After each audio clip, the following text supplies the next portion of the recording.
special meeting of the Fairfield Board of Education is called to order. I'm the chair, Christine Vitale. I'm joined by Mr. Vitale, Ms. Jacobson, Ms. Guernsey, Mrs. Gerber, Superintendent Cummings, Mr. Asa, Mrs. Maxon Canelli, and Ms. Kelly. I'm going to ask you to please rise for the pledge and then please stand afterwards for a moment of silence. There has been, this last month has been just filled with such loss, both within our community locally. We think of the family of James McGrath and the Fairfield Prep community.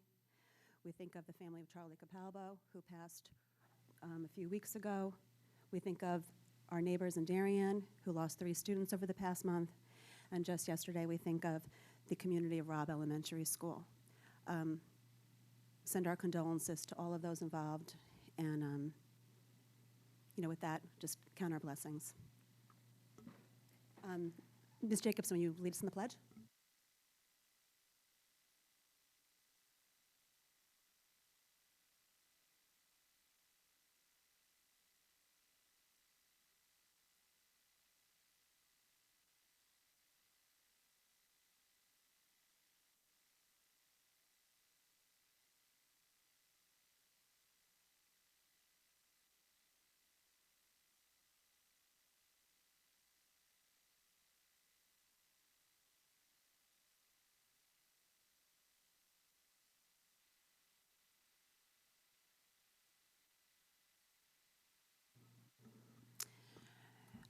Thank you, everybody. And with that, we will move to public comment.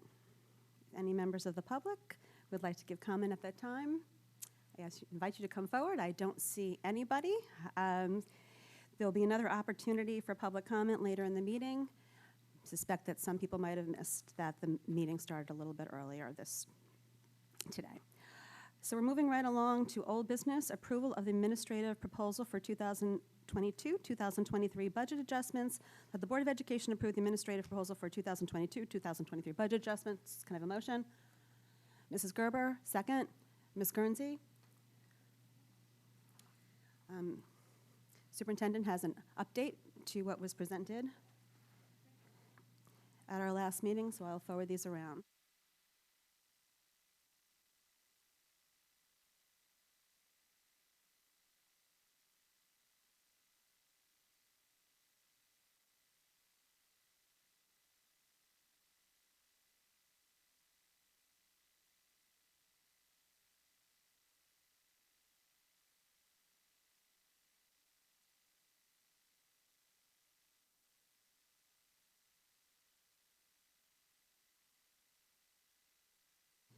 Just for the public, the Board of Education adopted its budget at the end of January. The budget went through the town budget process, was approved by the RTM earlier in May. A lot happens from the time that the board adopts its budget and the town approves it, and things continue to evolve even after that. So there's a number of adjustments that need to be made based on some new information. Mr. Cummings, I don't know if you have anything that you want to add or if you want to bring that just to Ms. Laborious to talk us through any changes that are on this document that were not on the last one the board reviewed. Thank you. I would, good evening, everyone. Mike Cummings, Superintendent. I would turn it over to Ms. Laborious. I appreciate the questions that we received prior to tonight's meeting from board members. And as we go through the document, Ms. Laborious can address any of those that are still lingering. Thank you, Mr. Cummings. Courtney Laborious, Executive Director of Finance and Business Services. You'll see on the top part of the document, the intent of the document was to update you from things that we are aware of after the budget process developed that changed, that would need to be adjustments to the budget that the board would vote on. So the top is mainly the positive items. I did include one negative item on the top. I'll explain that in a moment. The bottom is the negative items, the negative being things that were identified as savings after the budget was adopted. So each of these is $811,000 in balance. It's a point in time. A budget is an evolving document or a series of assumptions, and so this is the series of assumptions that we had as of yesterday, I believe, or the day before. So I'll walk you through. The first is adjustments related, as we mentioned, to legal services, which includes Mr. Asaya did ask that I break out in the last meeting the difference between the the new executive director of human resources salary and the stipend, and then the additional need for legal services. We did receive a question on that, so I just wanted to provide that answer to the full board. The assumption was about $94,000 we would see an additional need for legal services next year. That's partially as a result to this reorganization of the function, and also partially just a result of looking at this year. So we arrived at that number by doing two things. One was looking at this year's projected budget. We're projected to be about $105,000 over in the legal services account this year. And secondly, looking at the average legal fees for the years preceding Ms. Deasy's arrival with her dual skill set to our staff, and then the 4 years that she was with us. Taking the average of those years and the difference, not adjusting for inflation, was $133,000. Adjusting out for the legal stipend left us with approximately $100,000. So from a few different approaches, we thought that we should probably now inform the board that we think that we need to adjust the legal services budget for next year. And that's for the expertise that she provided to us related to expulsions, to special ed needs across the board, to arbitration, labor negotiations. And we didn't address each of those items and looked at labor negotiations will likely be down next year because we did settle a lot of contracts this year, so it was higher this year. But special ed, all things being equal, would need to sustain, as well as looking at the expulsions. We project probably the same number of expulsions for next year, so that's what we're proposing. And the other big piece in the needs that we identified after the budget was adopted is the health insurance. You have some detail there. We did think it would be a higher number initially. It's a bit lower because of the fact that the dental, we weren't anticipating, came in a lot lower. So although the medical insurance is at 10.5% for the premium, the dental had some savings that offset that. There is a line here for the paraprofessional contract. This is preliminary. The contract's not signed yet, but it's based on the assumptions of the current contract as it stands, and we believe it will be. This is compared to, we also got a question on this one. We did set aside money in the wage and benefit reserve for the contract. The contract ended higher than our original projection, so this is the difference between what we set aside in the budget and what the actual contract is to be valued at this time. We also have funds set aside for the superintendent search. Part of that is coming out of this year's budget, as we did, the board did initiate the search already. And then some adjustments for fuel. We're seeing our diesel bills now at, Angelus isn't here, I think $5 a gallon. Unfortunately, we don't expect that necessarily to continue, but we did adjust upwards for the transportation diesel for next year, 50 additional cents a gallon you're seeing here. Special education excess cost. We have to make an adjustment for the legislation that said that we would be reimbursed next year at 70%, although we are happy that it's a fixed number so that we don't have to finagle the budget in the third quarter. It does drop us from what we had historically been receiving as a reimbursement, as well as drops us from what we were assuming in the budget. We assume 73% in the budget. The legislation will give us 70% reimbursement on those costs, so the difference is being funded here. And then those are offset by some reductions that we've been made aware of. One is the town pension that we spoke to earlier, based on an updated actuarial assessment from the town. The second is a bus that is not needed in transportation. The next is a big number that we wanted the board to be aware of, which is that the retirees right now, we're seeing a much, much higher number than we put in the budget. The budget assumed that we would have 19 retirees, and now we're up to more than double that in our projection. So this includes the retirees that we know of so far, which is 34, and then 8 additional that we anticipate before year end, for whom we have not yet seen paperwork. There's also an adjustment for scoreboard. We have been the fortunate recipients of funds from Representative Leeper. We need to have that confirmed. We do see it as an appropriation in the budget, and we need some details of that confirmed. But we did include that as an offset to the cost of the scoreboard. And then you see what we've spoken to you about, a refined estimate of the central office information technology restructuring, which includes a transfer of an individual qualified for the cybersecurity position that the board put forward, offset by some reorganization of that the person's duties being distributed to 3 staff, and the benefits associated with that position and the headcount being reduced. And then finally, there's a minor adjustment for central office administration because the assumptions in the FSAA contract and the wage and benefit reserve were higher than what they actually ended up being. And that's just based on the actuals. So the actual staff is different at this time in steps than they were when we did the original assessment, because we do have some new staff in that category. And with that, I will take any questions if there are. Mr. Asa. Thank you for this presentation. I do have a few questions. So, Madam Chair, would you like me to go one by one and see if others have questions on the line, or do you want me to go through all of them? Why don't you start with your first question and see if anybody has a follow-up to that? Okay. So with the first line here, human resources, it's saying human resources to fully fund, that should be an executive director salary.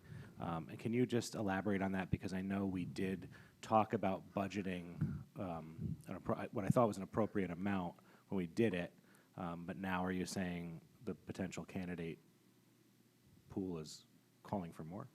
I apologize. It is misleading. It's actually a reduction year over year, but it's just an adjustment to the lines where the dollars are being applied. So we're putting out the accounts. First, yes, you are correct. I made an error. It is an executive director position. I do apologize for that, so I will make that correction and send it out. But it's the net between those two, so it's actually a reduction.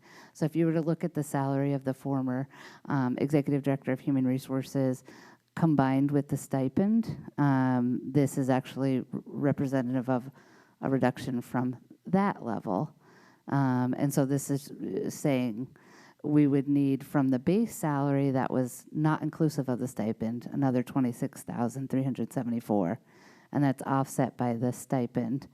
Yeah, but I apologize to interrupt, but it's not a true offset because the stipend was for legal services, and this new person will not be performing legal services, correct? That's correct, yes. So I just want to caution on calling it a reduction and a true offset, not to argue with you, but it's a good point. I think it is a point worth making, because when we had the conversation at budget time, we specifically knew that that's not the angle or the direction we were going in. So we knew there would be a savings in legal potentially, but it's actually not. So this brings me to the question here, if you don't mind, with under legal services with this dollar amount, and I appreciate you breaking out the stipend and the salary, but you made a good point in that the legal services we're adjusting for is not necessarily purely for the absence of Miss Deasy.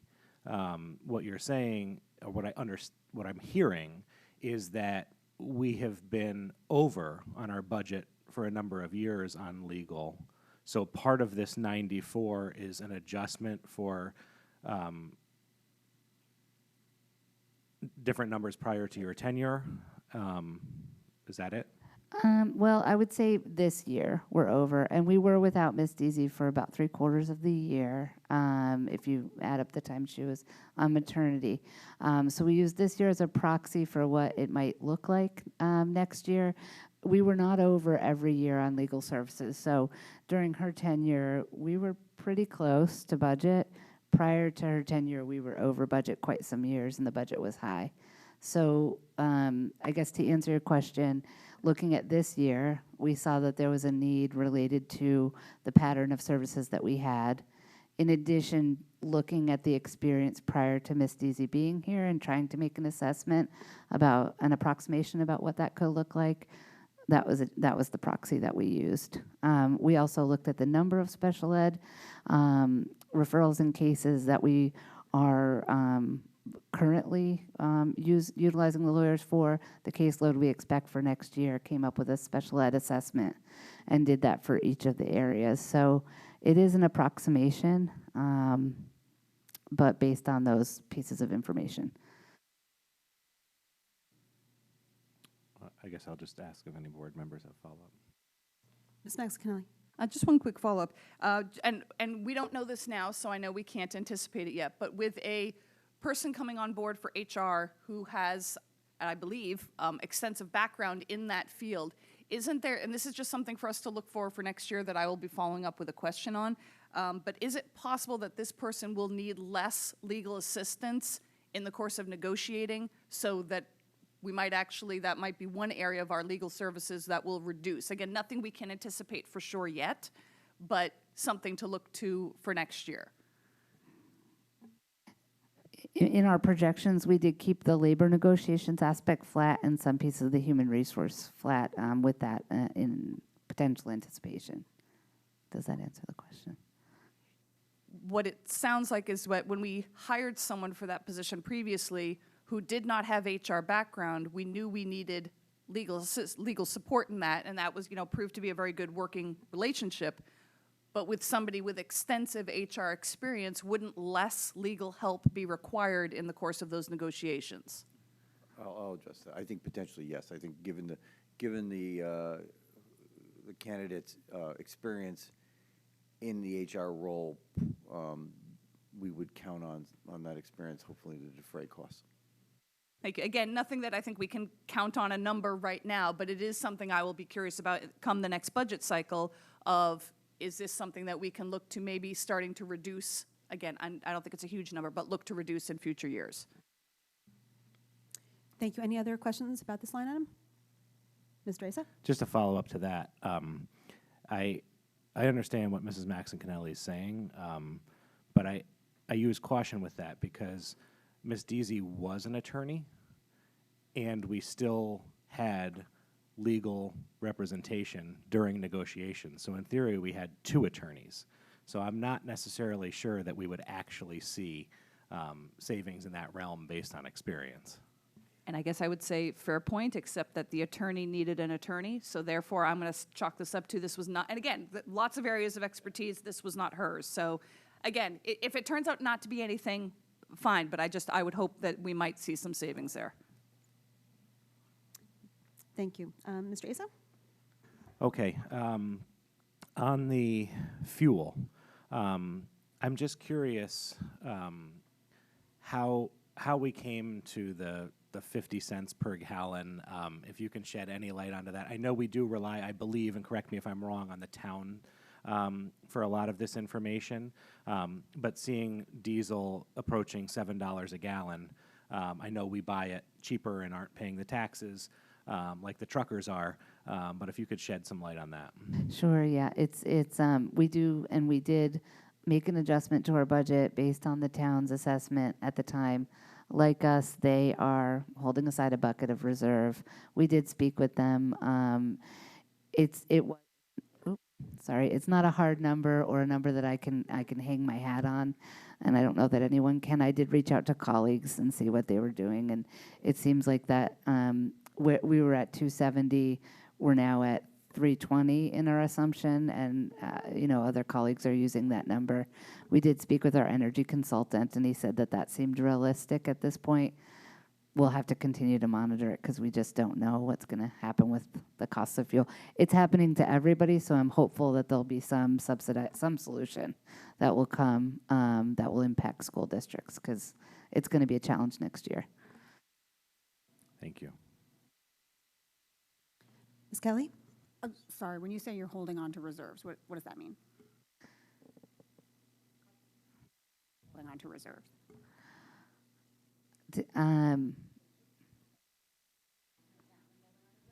Yes, I apologize. We Okay, I might have misunderstood. don't have the ability to do that at this point, yeah.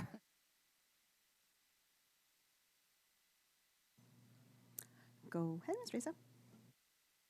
Okay, and then Ms. Laborious, with regard to the excess cost, and I understand this is a state set number and everything, but could you just remind us when exactly this legislation passed and is going into effect, so we can just know the timing of this? Because I do remember hoping on that 73%.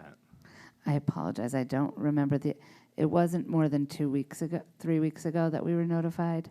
I don't remember the exact date. The 3rd or 4th of May, okay. So about 10 days ago. And it goes into effect for the upcoming fiscal year. Okay. My next set of questions are for the below the line, so I'll see if any board members have any questions above. Does anybody else have any questions for above the line? Ms. Jacobson. Hi. I have a question on the paraeducator PD. Sure. I'm not sure if it's a question because I understand what you're doing. So we're breaking this new cost into thirds generally, because I had submitted a question on this. And we're covering a third of it with existing PD dollars. We're putting a third of it into a grant, and we're adjusting for a third of it here. So we assumed it would be 3 days, correct, like the 18 hours, so thank you for pointing that out to us. And we costed out 2 of the days because we were assuming that 1 of the days is covered in the current PD, and then the 2 days we just subtracted out what we have available to the grant, because I think we just did a finer analysis of what the cost would be. So it's the total cost of 2 days here that you're seeing, minus the grant supported funds. So the grant was spread out over 2 years. So we took the grant total, divided it by 2, and subtracted it out for the available resource for next year. So how much is coming out? Is it ARP? Yes. And so how much in total for the 2 years? 26,000 and change for the 2 years, I believe. And so 13 and change was applied. Sorry, are you asking the total for the year, everything combined? I'm going to follow up with that Yeah, okay. total, but I also am specifically looking to see how much we're placing into a grant, knowing that that's essentially building a bit of a cliff. So I just am looking for that total amount. I can get you the exact. It's approximately 13,000. It's available for next year, and then the following year we would need to fund that. This is assuming that 100% of our paraeducators uptake that. There's some refinement that we have to do to figure out if 100% would be required and would uptake the training. So it will still be a modified number. This is our number, best guess as of today. Okay, thanks. Thanks for clarifying that. All right, so I'm happy. I thought the number was going to be larger. My question on the grant, though, is we had all of those dollars allocated to items, so what is it being taken from that it's currently allocated to cover this amount? I can address that. We, in the initial grant application, we set this money aside for para education from the outset. So you had planned on doing additional training regardless of the legislation, so that's why it's sitting in the grant? That's correct, yes. Okay, awesome. Thank you. That answers a big question for me. I'm still above the line, if that's okay, unless somebody else has para? Anything else on para? No. Okay. I won't lie that this excess cost makes me a little nervous because we have no experience in the distribution at this point. It's the first time with the tiered system. So what looks like how that pot ultimately gets distributed is a bit of a question mark for me, even with these stated amounts. Do you feel the same? I agree, yeah. And thank you for making that point, because that is a really good point. Although the excess cost total increased, there's not a lot of clarity about distribution, right? So we hope the distribution is the same as it has been equally between, even regardless of the tiers for the total pot, even with these percentages. That's the hope. Correct, and we should advocate for that, I would suggest. Something we have. Okay, so there's nothing I can do about that. If this is what you're saying is you're recommending, I'll go with that, but I just caution that we hope that that remains true. So, Mr. Asa, that's all I have above the line. I have a question. For the health insurance, we're not in open enrollment anymore, correct? Correct, our open enrollment period ended I think about a week ago, a week ago. We are not, yes. Last week, okay. And can you just refresh my memory for the assumptions were made about this calculation for healthcare? Correct. The assumptions that we make for healthcare are we look at all of the active staff and exactly how they're enrolled currently, and then we apply a blended rate, which is what we've done historically, which is to account for the really high increased cost that would be incurred by the retirees were we to apply the rate straight across the board. So we do that, we apply the blended rate. So, and that rate is distributed based on your your membership selection, which is single plus one, and family. And then we assume that you're carrying that forward into the next year, whatever you've elected at the point in time when we did this adjustment. In addition, we add the vacancies at the point of time we do the estimate and with an assumption about a distribution of how they will elect when they come on board next year. And then this is the difference between what we originally assumed and what the rates actually came out to be at the 10.5% premium. We also apply the employee share relative to the union status, and we offset the revenue with the employee share to get the share that the board would pay. So given the increased number of retirements, the census of this body could potentially change, and this number could change, or do you foresee this being pretty much steady? This should be steady because we do anticipate that we'll backfill all of our retirements. Is it possible that they are at a different rate? You know, single people now being replaced with family by new hires? I mean, I just remember that few years ago, we sort of got burned by a change in the census to the tune of, I think, $600,000, and I just was wondering if there's any change in our budgeting, or if this is something that we just need to keep an eye on and be prepared as we're hiring more Yeah, staff there's a and few things we need to keep an eye on. It's a really good point, given the anomalous level of retirements that we see, and then what's going to be required to backfill in terms of salaries and benefits. So we do look at the percentages that we had done in the past, and we'll be monitoring it very closely in the upcoming year. Thank you. Any other follow-up questions on health insurance? Ms. Kelly? Hi, just to follow up quickly on that. Open enrollment is done. You said you take into account vacancies, and then you make assumptions based on the vacancies. What are the assumptions on the vacancies? Are we assuming everyone's walking in the door a first day? Correct, yeah. So we assume that everyone walks in the door and takes the insurance. So that's why, it accounts for some of the levels that we've been off in the past with the assumptions about the level that people take up. So yes, we do assume that it includes the newly budgeted positions that we'll be bringing on board this summer, 5.5, and about 10 vacancies as well, assuming that those will all be filled. Correct. And we do have some of those filled now. From the paraeducator standpoint, it's not as high, the vacancy rate at this moment in time. And I don't know if you have the numbers in front of you, obviously, but historically, do we start the school year at 100% staff? We've always done that. We made a little bit of an adjustment this year in that. I'm sorry, not budget, actual. Correct. Yeah, we're following the same methodology with the exception of in the past there was a higher estimate. I think probably partially because they were needing to cover some of the overages in special education. We've right-sized that, so I believe we're getting an accurate estimate, a closer estimate, with the exception of the fact that we're assuming all the vacancies will be filled. This is a strange year. Like last year was a strange year with the vacancies. Right. Maybe my question then is for Mr. Cummings. Do we historically start our school years at 100% staff? Largely so. If we haven't filled every classroom position, we'll at least have a long-term sub in there. So, and we tend to fill. If we're filling, let's say we've hired a staff member. I'll give you just a real couple quick examples or one. If we've hired a staff member late in August that's in another district, we honor the 30-day transition period, so as they would too. So we might start the year with a long-term sub, but that person will be in by the end of September. Those are the really exceptions. Gotcha.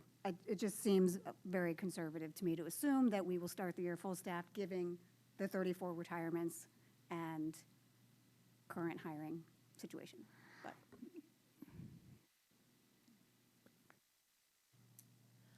Any other questions? Okay, moving below the line, Mr. Asa. Okay, so before I go down there, just one more comment and caution.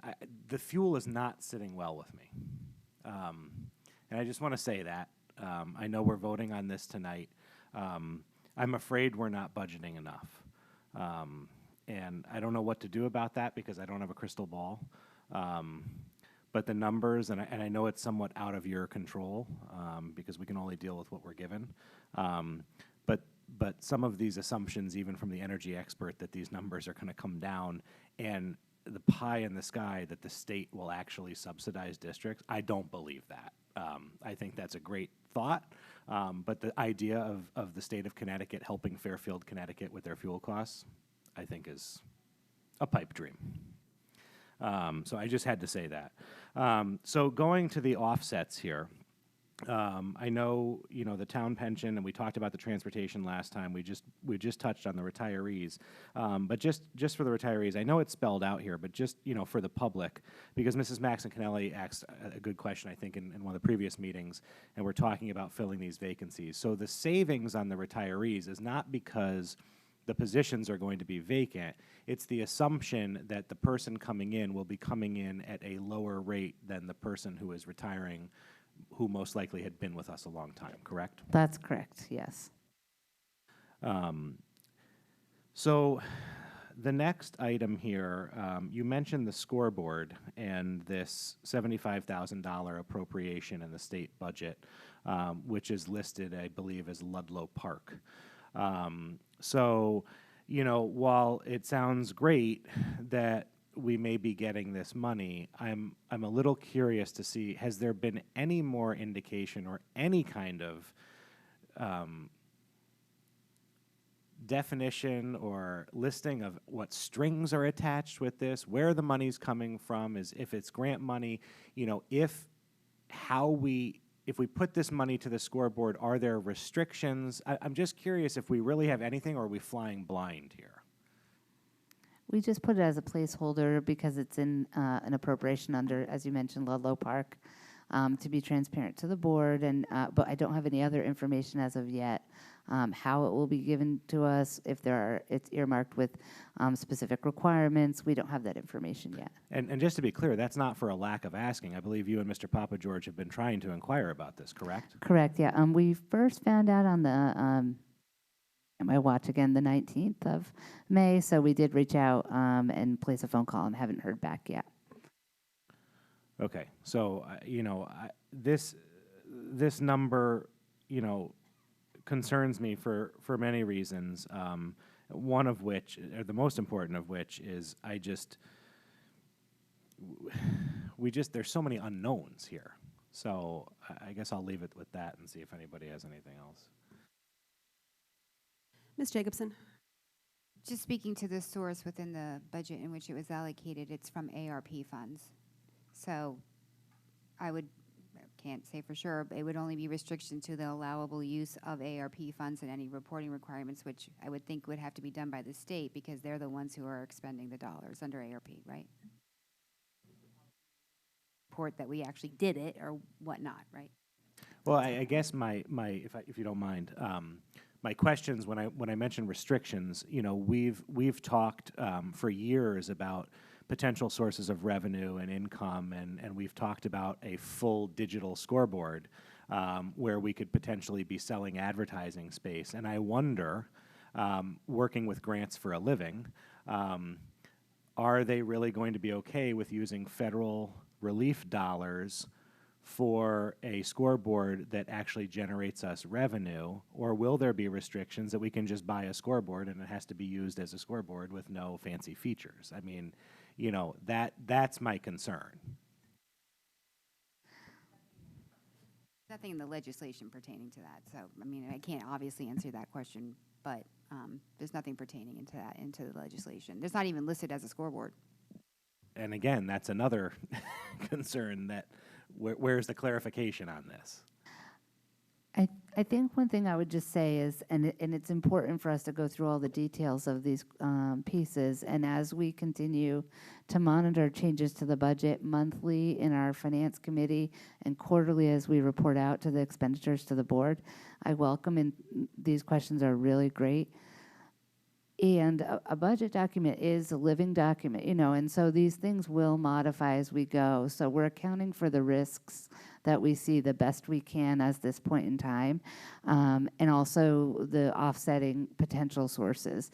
This will have to be refined, but it's all very good points. Yeah, and I respect that, but $75,000 and 811 is just under 10% of our offsets. So that's a big number in the grand scheme of things. So, That is true, you know, yes. so I look at it from a percentage standpoint of a large number of $800,000, and 10% of our relief or allocations to cover that is coming from something that we really know nothing about.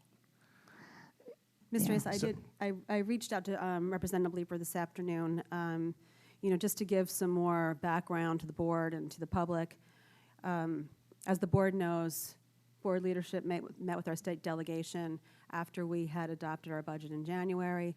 You know, we shared some concerns about the excess cost reimbursement, the grant process for schools construction, asked about healthcare, what that rate was going to come in at, if there was any other possibility of ARP, state's ARP money being used for school construction, school improvements. There had, at that time, been rumors of another infrastructure bill potentially coming down. The town asked about that also. And that was really as far as it went. I am in communication with our state reps just to try to get, if there's any information we have. Rep Leeper asked me, and I don't remember when, you know, if there's any projects that we have that are smaller. I told her really what was in the budget, and that was it. There was no application for this money. As Ms. Laboria said, the school district was not involved. It was not secured until the state budget was adopted. When we found out, you know, that it had been awarded to us, reached out to Representative Leeper's office to ask to please provide some clarification. I looked in the budget, I didn't see it. I saw Ludlow Park. It wasn't clear to me that that was Fairfield Ludlow scoreboard. I did a Google search. There's a couple of Ludlow Parks in the state of Connecticut, just in case you're wondering. So we did get some clarification. I think she's going to reach out and ask for that to be changed in the state budget, so it's clear that that appropriation is indeed for Fairfield. But again, no additional information in terms of when the money is going to be appropriated, details about following it. I did ask, does it have to be for the scoreboard, being that it says it's a park? You know, there was other improvements being proposed at the Fairfield Ludlow site having to do with athletics. You know, the board had provided approved funding for the concession stand a couple years ago. That project didn't get done, in part due to other budget challenges as well as the cost of the project going up. I know that Mr. Papageorge is looking at that site for some possible improvements. Mr. Asa and I and Mr. Peterson conducted a tour of that site. Mr. Peterson reached out about conducting a similar tour at Ward. As we all know, improving athletic infrastructure is always been a priority, but even more so this past year. The answer that I received was that it is indeed for a scoreboard. So I think that, you know, I would assume that if we do not purchase that scoreboard for some odd reason, this money would not be available. And I apologize to the board for not, you know, putting it out there that I was advocating for additional funding to come to us. I'm sort of surprised that it did. I didn't know that it was through the ARP funding at the time. Appreciative of any additional funding that comes to our district, especially in light of needing to make further reductions at this point.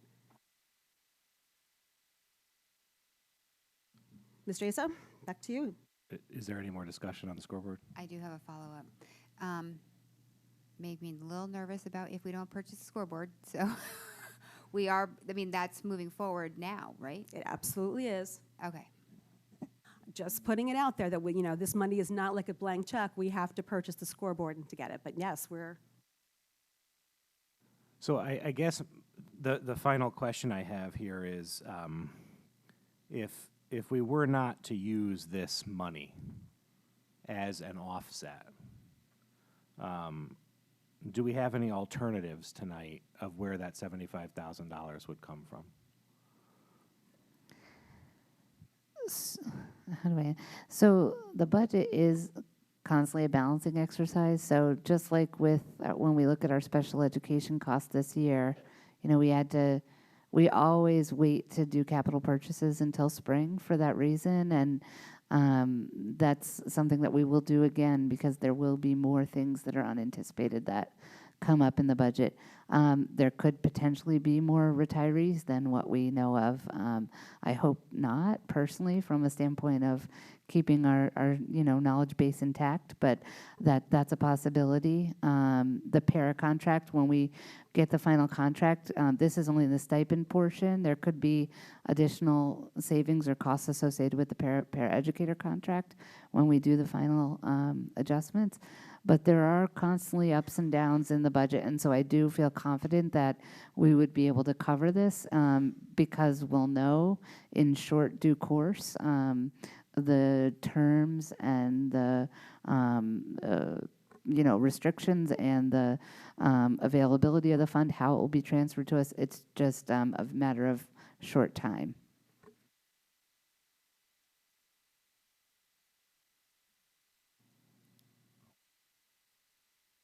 Ms. Kelly, sorry. I've had multiple conversations today back and forth. I'm very uncomfortable with this number being in here. I don't like it being in here. I don't want to knock a gift horse in the mouth. I appreciate any money, like Ms. Vitale said, that comes our way.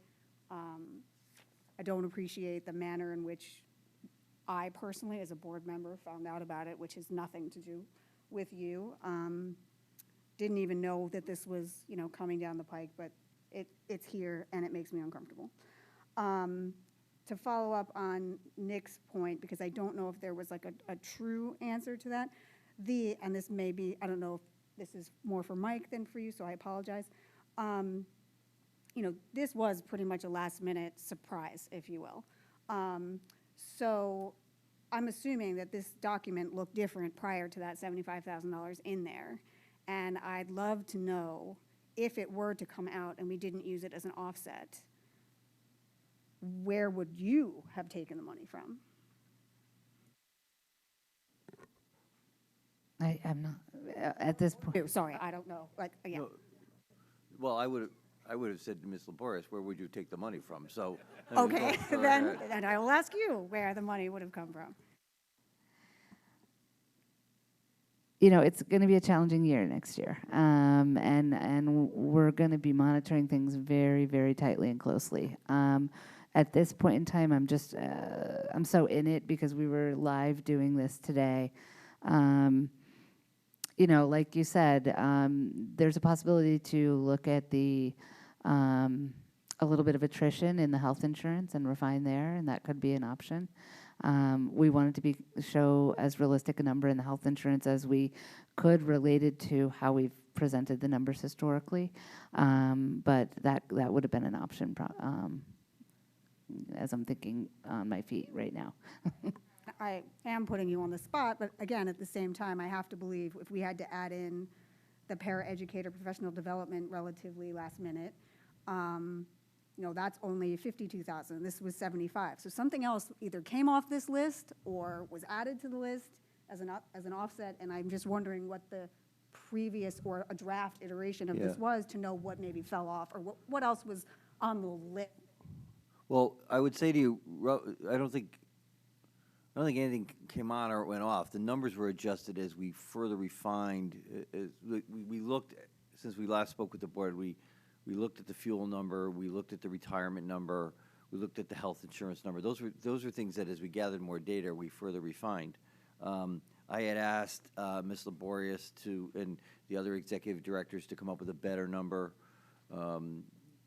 better being a more quantifiable number for the legal services. Those are all pieces that we worked on in the couple weeks since the board was last together to make the numbers as precise as possible.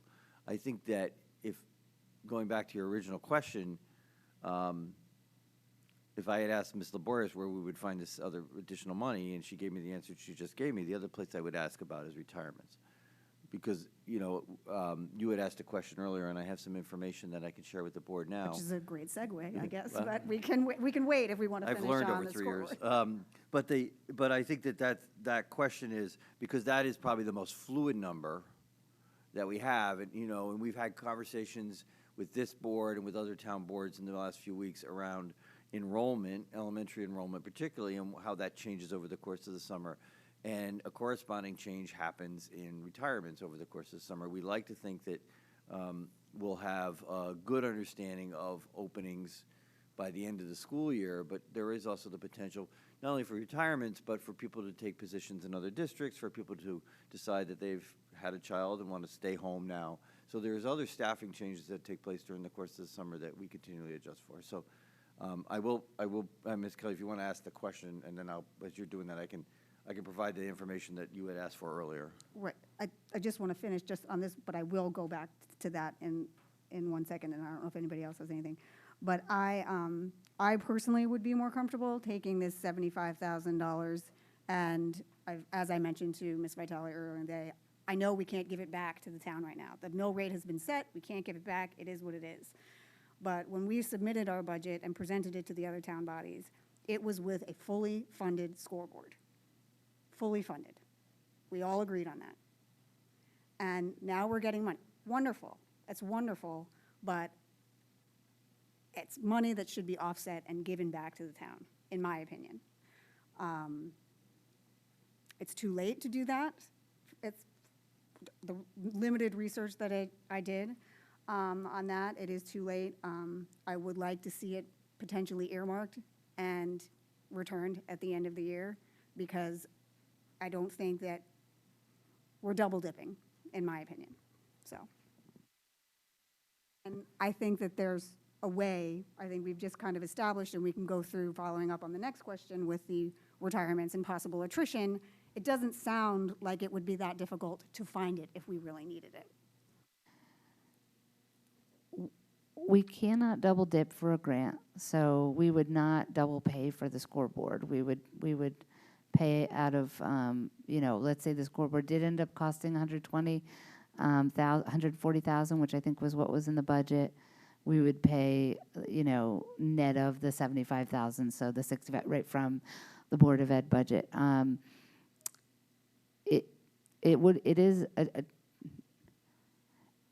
The Board of Ed and the town bodies adopted a budget with a series of assumptions with what was in front of them at that point in time. Things do fluctuate and change, and the statute does say that that's your appropriation, and it is the board's will to do on behalf of the students and families in Fairfield what they will with the appropriation. So you have the ability to make line item transfers after the budget is appropriated. So it is within the board's jurisdictional authority to make line item transfers. So were you to not need the funds for the scoreboard or any other thing that we come up with grant funding throughout the year, it is at the board's jurisdiction to make those transfers and us to be transparent with you about the needs so that you can do those transfers to fund other offsetting needs that will occur throughout the year, including fuel.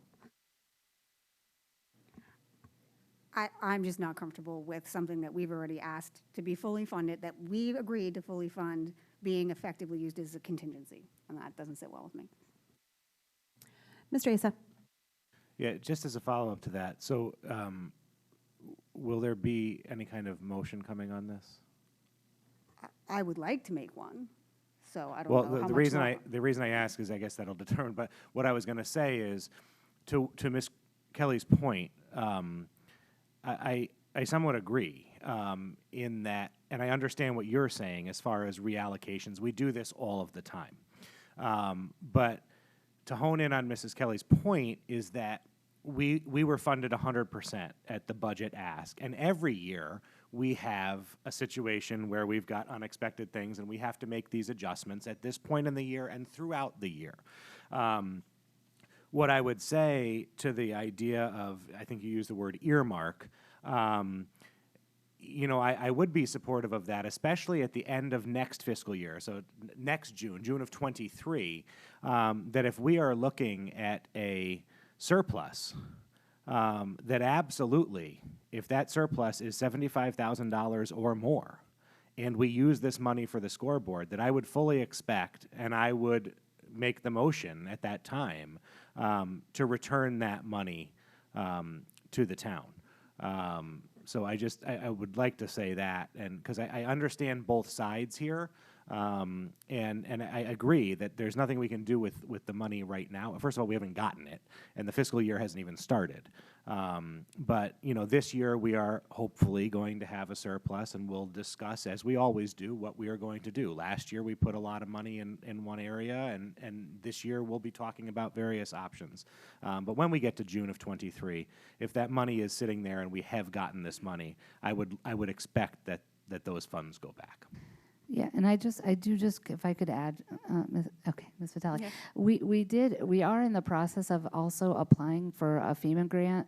So this isn't the only time. I just want to highlight that, you know, we have grant funds that offset things that we're doing already in the budget, and we'll bring it forward to the board. But I do want to mention, FEMA made funds available to us for PPE and other COVID-related activities that we did that we're applying for through the town that would go back to the town, and it's funds that we expended out of the Board of Ed budget, and also funds that were part of the non-lapsing, as well as grant funds that we can that we already expended that FEMA is allowing us to potentially alleviate on the ESSER and ARP funding.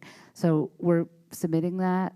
It's about $300,000, and the use must be for, it's very broad, but schools of need, or in our case, schools of need, but it's for an area of need, so poverty defined broadly. And so one of the things that we potentially will identify, which will come back to the board, is for the units at Holland Hill, I believe, something that Angelus has on the waterfall. So things like that we are constantly working on, and we will continue to bring back to the board. But that's one item that we already expended those funds, and FEMA's allowing us to get reimbursed if we're accepted and approved for that.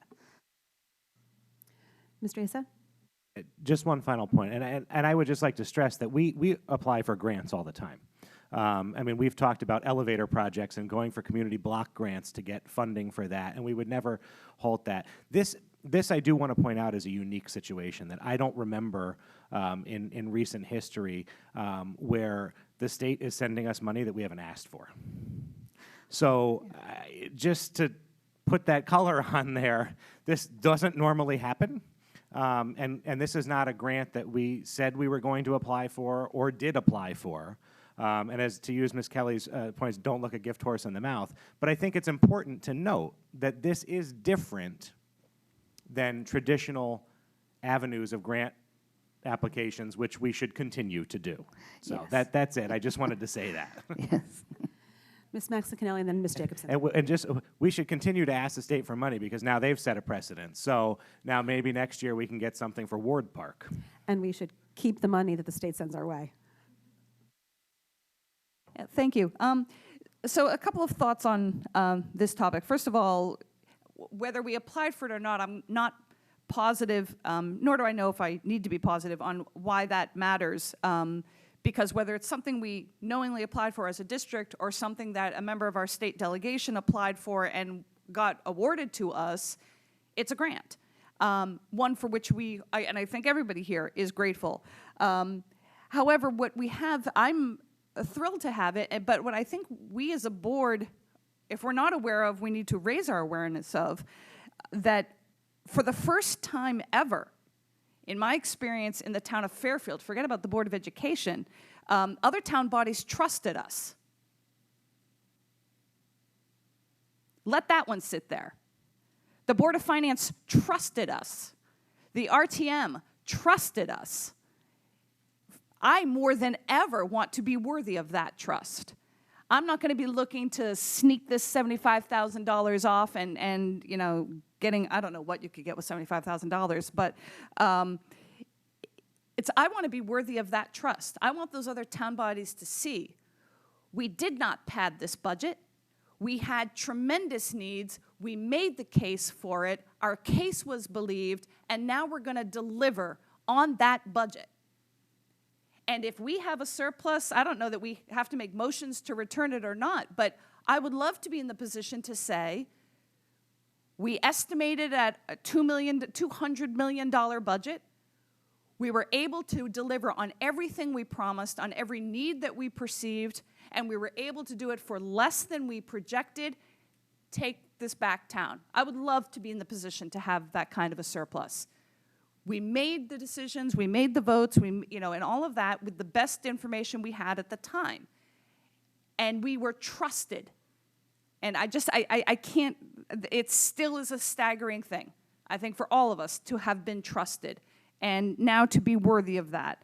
And let's face it, every single, Ms. Kelly makes reference to that this year we have a fully funded budget. Every year we get a fully funded budget by the end of May. It's a budget that we've been given. We have reconciled within the budget. It's not like we go in with a budget to start the new school year and we know we're going to have to pay $200,000 for something and we didn't budget for it. We just had to cut things. So we're going to be starting the school year with this fully funded budget. And what has also happened in every prior year, we constantly hear about things that have to get frozen. Whether it's the school's allocation, whether it's a maintenance project, whether it's a technology project. So these things which staff convinced us were needs, we argued to other town bodies were needs, we now can't expend the money on. Every year the budget has been incorrect because this is a hard thing to forecast. We are not clairvoyants. We are doing the best we can with the information that we have. And so if there ends up being, I just don't view this $75,000 as being some extensive float, and I think there's a darn good chance we may end up needing it. And if we don't, as I said, I think it would be great to be in a position to return money to the town. Ms. Laborious knows she will be, under the lens at our quarterly reviews. We're going to be seeing how this budget goes because, again, this year is different because we want to be worthy of the trust that the other town bodies have finally extended to us. I don't take that for granted at all, and I don't assume that it will be the pattern going forward either. It's something we have to earn. So I am thrilled that we got this for the town. I think anything that represents a sliver of a cushion, and again, we've reconciled it already with other areas of need, which we know based on past history are areas where we've needed it, and we've already had Mr. Asa speaking to not being comfortable about the fuel money. So again, thank goodness how many different ways this $75,000 might end up being used or not. We'll see, but certainly none of us know right now. So again, I'm very grateful for this, and yeah, I'm very happy with this year. Ms. Jacobson, followed by Ms. Kelly. 2 quick points. I don't see Mr. Papa George. He's not here tonight. We don't have anyone. I'm just asking, I wanted to ask about timing and if this shifts timing at all.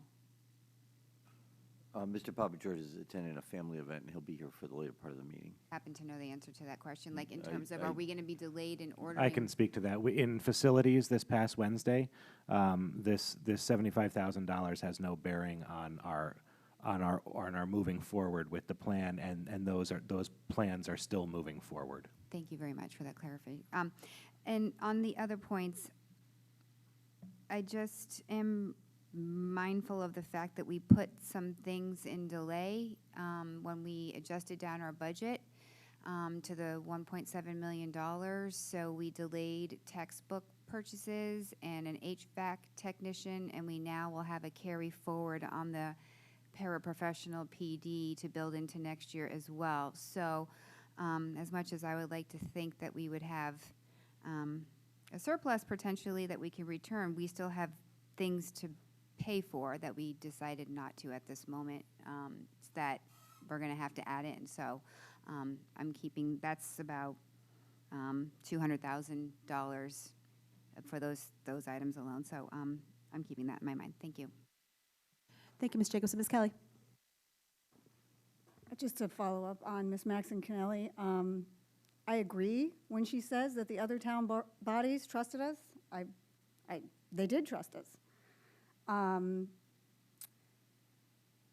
They also, I believe, looking at this sheet, where we came up with $811,000, and if you take out the 75, but let's include the 75 right now, we came up with $811,000 of savings without touching any of the doomsday scenarios that were presented. So, in my opinion, that erodes a little bit of trust. I could be wrong. A little bit of trust. We went out there and said, the sky is falling and the wheels will fall off. And we found $800,000. I don't want to say easily because I wasn't involved in the conversations, and I'm sure some conversations were not pleasant, maybe in the central office IT, but we found it.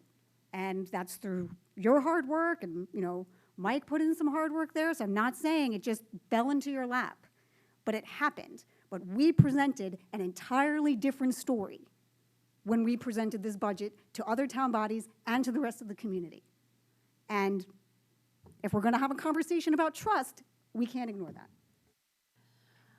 I'd just like to respond to that, just that we were, at the time of discussing some of the scenarios, we were looking at a reduction of potentially 3 times of what is before us today, and we didn't have the information about retirees. And we presented a scenario of a $4 million cut on that cut list. That added up to $4 million. Ms. Maxon-Kennelly? Exactly, $4 million. It was to give people an idea of what it looks like to hit $2.5 million. I would never have wanted Mr. Cummings to, because what always happens at the board when we talk about significant cuts, the superintendent brings in a list and the board promptly goes right back at him or her saying, okay, we don't like this one, what else? So it was a $4 million list of structural change, which was the request, $4 million worth of options. Because these kinds of things, no one is going to care or argue about. We don't need to make the argument to the public that we can cut another $100,000 from town pension, which we also did not know at the time. These are not the sexy items. These are not the attention-getting items. And it's not that we need to go with scare tactics, but you don't cut $2.5 million without impacting kids. It can't happen. Not unless you want to decimate the leadership of a district, which is the last thing that we can be looking to do, or the maintenance, or the technology. So it was going to impact kids. So that was just a list that was not supposed to be, at least I never interpreted that list as being, this is how we're going to address $2.5 million. It's, these are some of the things we will have to look at to hit $2.5 million, because these are the sort, well, first of all, most of the big ticket items on this list we didn't know about. We didn't have those retirement numbers. We didn't have those pension numbers. We didn't have that central office IT information. We didn't at that point know that Ms. Deasy was was leaving the district. So virtually— We didn't know that Mr. Cummings was leaving the district. We didn't know Mr. Cummings was leaving the district. So it's, all of these things could not have been on that doomsday list. They were literal unknowns. And while we knew hypothetically, of course we would try to find something from central office and lots of ways to keep cuts away from kids, you don't come up with $2.5 million without impacting kids. All right. Mrs. Mexico, and just, we have these budget adjustments. I feel like we are basically advocating for our own budget that we passed. Thankfully, it's been approved, and we just need to deal with adjusting to make adjustments to address these newly identified expenses and, in some cases, savings. Mr. Asa? If I'm ready to go to my last comment below the line, unless there's anything else on this. The last thing I want to say with the adjustments is, and I said it, I think, at the last meeting, thank you to Ms. Burns, and the IT team. I think we should look at this change, structural change, if you want to call it, that they came up with as a starting point, as a benchmark that we can use to see where we can make refinements and efficiencies throughout the district, not only in central office, but down at the building level. And if there's areas that we can learn from this, I applaud it moving forward. So thank you for this. And with that, my questions are done. Ms. Kelly? Sorry, I did want to touch back on the retirements. We didn't, I know you handed out the sheet. And thank you for putting this together.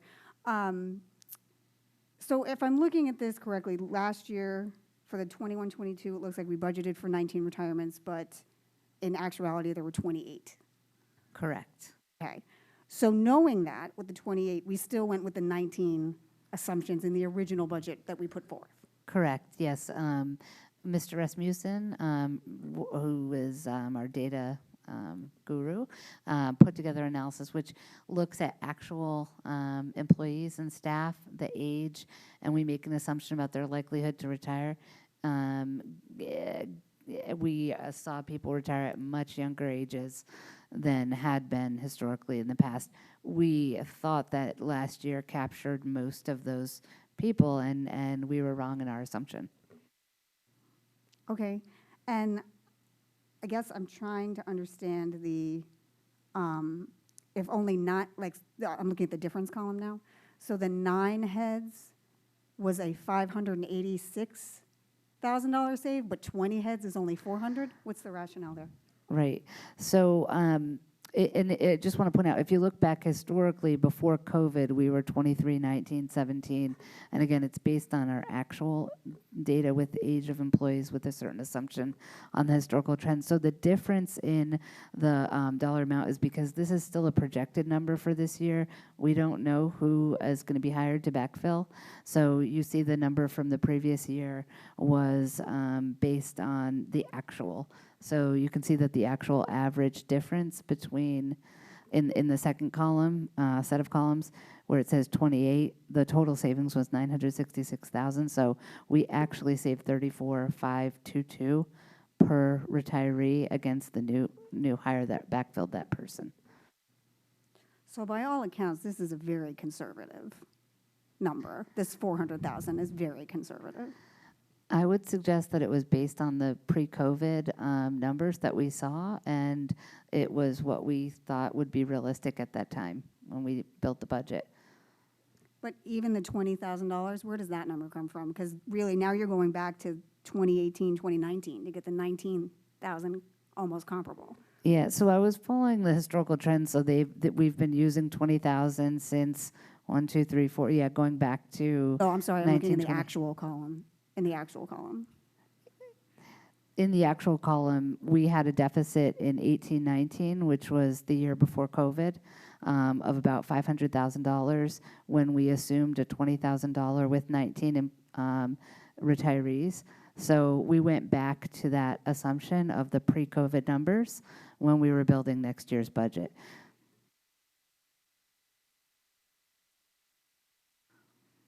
I guess I'm confused about the disconnect between the 34,522 that we're looking as an actual at for this year and the 20,000 for next year. Right. So, you know, the savings that we see in retirees, we can refine that. It is used in the wage and benefit account to offset other needs as well. So that's what they had been done historically, so we followed that trend. So for example, when we have FMLA, we don't fund the dollars that are being utilized to fill that sub position for FMLA fully on the sub line. We fund it partially from this retiree line, the overall wage and benefit reserve. We can refine our methodology, but in those years where you see, you know, where we had plus or minus in the differences, we balanced out our personnel account with those assumptions. So again, we went back to the 18-19 where we saw the year before COVID, we had on average 19,000 per retiree in savings. We had less retirees than we projected. and we saw a gap of 500,000. So we thought to be careful in the year that we thought we'd be returning semi to normal, given the fact that we had exorbitant number of retirees the past 2 years, that it was realistic to go back to that assumption. Okay, I'm sorry. But of the 39 that you're saying is going to be actual for next year, aren't we saying on this sheet that there's already 34? So There's, so 39 on this sheet, this is a projected number. There's 42 projected, of which 3 were already backfilled because, so it's just a difference the way the HR and the finance team counts the savings on the retirees, which we can probably change next year. But what they do is, if the retiree retired halfway through the year, we account for that on what I call our carry forward budget because they've already been backfilled. But HR reports that number as a new retiree for next year because they don't consider it because they retired mid-year. So we have 42 retirees, of which 3 already retired, so the savings were in your baseline personnel budget. So we have savings attributed to 39 people when we counted against the budget, if that makes sense. it does, but I guess and I apologize because I know I'm not asking my questions the right way. So we're projecting 39, of which we know 34 of them already. So I just feel like we should be using a better, more realistic number than the 20,000 when we already know almost 90% of those 39 people. And we haven't yet backfilled them, so so we don't know if we're going to have to hire them at a different rate than we have historically because it's going to be challenging to attract the right teachers in a year when other districts are seeing such large numbers of retirements as well. Okay, I still think this makes me feel uncomfortable because I do feel it's very conservative, and it also doesn't reconcile with assuming 100% vacancies filled on day one of school. So there's a disconnect in the story that we're telling or being told in 2 different places. I'm not saying you're telling stories, I'm just saying the 2 different stories don't line up. Well, this is the rationale and the methodology, and we share the methodology on the budget side and welcome suggestions to modify the methodology. Ms. Maxon-Kennelly, followed by Mr. Asa. First, Ms. Kelly, thank you for asking for this sheet because it actually provides color to a story we've referenced for years, and having these numbers in front of us is really helpful. And I mean, I look at the 1920 school year where we were off on the number of retirements that should have cost us money, and yet based on who it was that retired and who it was that got hired, we ended up $177,000 ahead.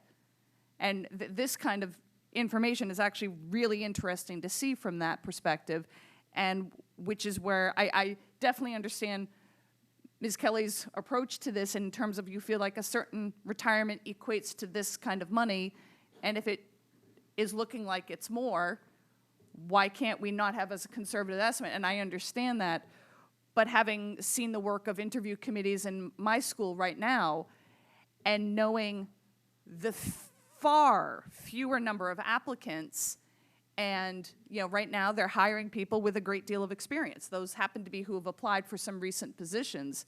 And so I see the uncertainty actually with so many numbers that you can't count on getting the less conservative numbers. So I understand this, and I appreciate that you haven't overestimated so that we end up counting on something that doesn't happen. But again, through the chair, Ms. Kelly, thank you for asking for this because this really was interesting information to get. Mr. Asa. So just to Ms. Laborious, I think what Ms. Kelly is saying is you've described the methodology, but I guess the question is, why aren't we taking averages more into account? Because when you look at the last 5 years, not including this year, the average was 31,243. When you bring in the 20,000 from this year, thinking that that's what it is, the average is 29,369. So I think to Ms. Kelly's point, I think moving forward, it'll be interesting to see how we do this year And if the average continues to be upwards, I think in future years, we should at least consider in our methodology adjusting the averages, because these are hard numbers. I agree, and I very much appreciate the question, because I like having the transparency with the board, particularly on this, and I will continue to update this and share this document if that's of interest at the quarterly or at the Finance Committee. And I'm not advocating to go for the full average, but I think we should look at the numbers and take a variable approach here. So thank you. Thank you. Ms. Maxinelli? Just one other question, and because obviously with our HR position, I don't know if this is something Mrs. Leffert is up for with 39 people, but are we doing any kind of exit interviews, exit slips, getting some kind of sense of the staff? Because it would be nice to be able to predict what's prompting such significant numbers, and then looking back at our staff, because then that could impact Dr. Rasmussen's algorithm, which I'm sure Ms. Kelly would love to see the algorithm, but I've never bothered to ask more about it. But I know it really, a lot of thought went into how to calculate this. Hi, Ann Leffert, Interim Director of Human Resources. So I've met with a large number of those 31. I can't say that it's been all, but a large number of those 31 folks who have submitted their letters to us. For the most part, they are people who took some time off, perhaps during their career at some point to raise a family, so not all of them are getting to the full retirement age or the full retirement years that you might see with some folks. But I'm hearing some people who said I would have gone another year or two, but I'm exhausted. So there are a few that had talked about that. But for the most part, I'm not getting anything unusual other than those few folks who are saying, I just need to stop now. I can't do the extra 1 or 2 years. Just because that obviously would lead one to think that we will have fewer next year. I mean, just in terms of calculating, that would be concerning, that people that might have been part of next year's 19 won't be. But thank you for doing that, because I think that's good to know. Ms. Leffert, while you're there, I'm concerned about this number, just in terms of, I don't want us to not have people in the building on the first day of school. I want teachers in front of our students. And to the point that Ms. Maxon-Canelli raised, the wealth of knowledge that is leaving our district with these people, very appreciative of that. And Ms. Jacobson and I were talking earlier today, do we need to be more aggressive in outreach, host a job fair or anything? Are you concerned right now, or do you think that the applicant pool is picking up a little bit? So far, I'm really pleased with what I'm seeing. I'll give an example. We have 3 vacancies in math positions at Fairfield Little High School for retirement, a move, whatever.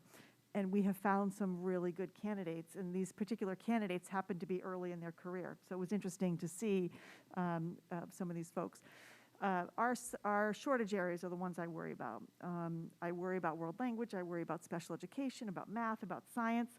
So far, we started early on those positions, and so far, those are the ones that are coming forward as far as being signed to a contract. So I feel really good about that. I am concerned about the loss of all of these years of experience that we're seeing with these folks who are retiring. We'll miss them greatly. We'll miss their leadership in their departments, in their grade levels, in their buildings.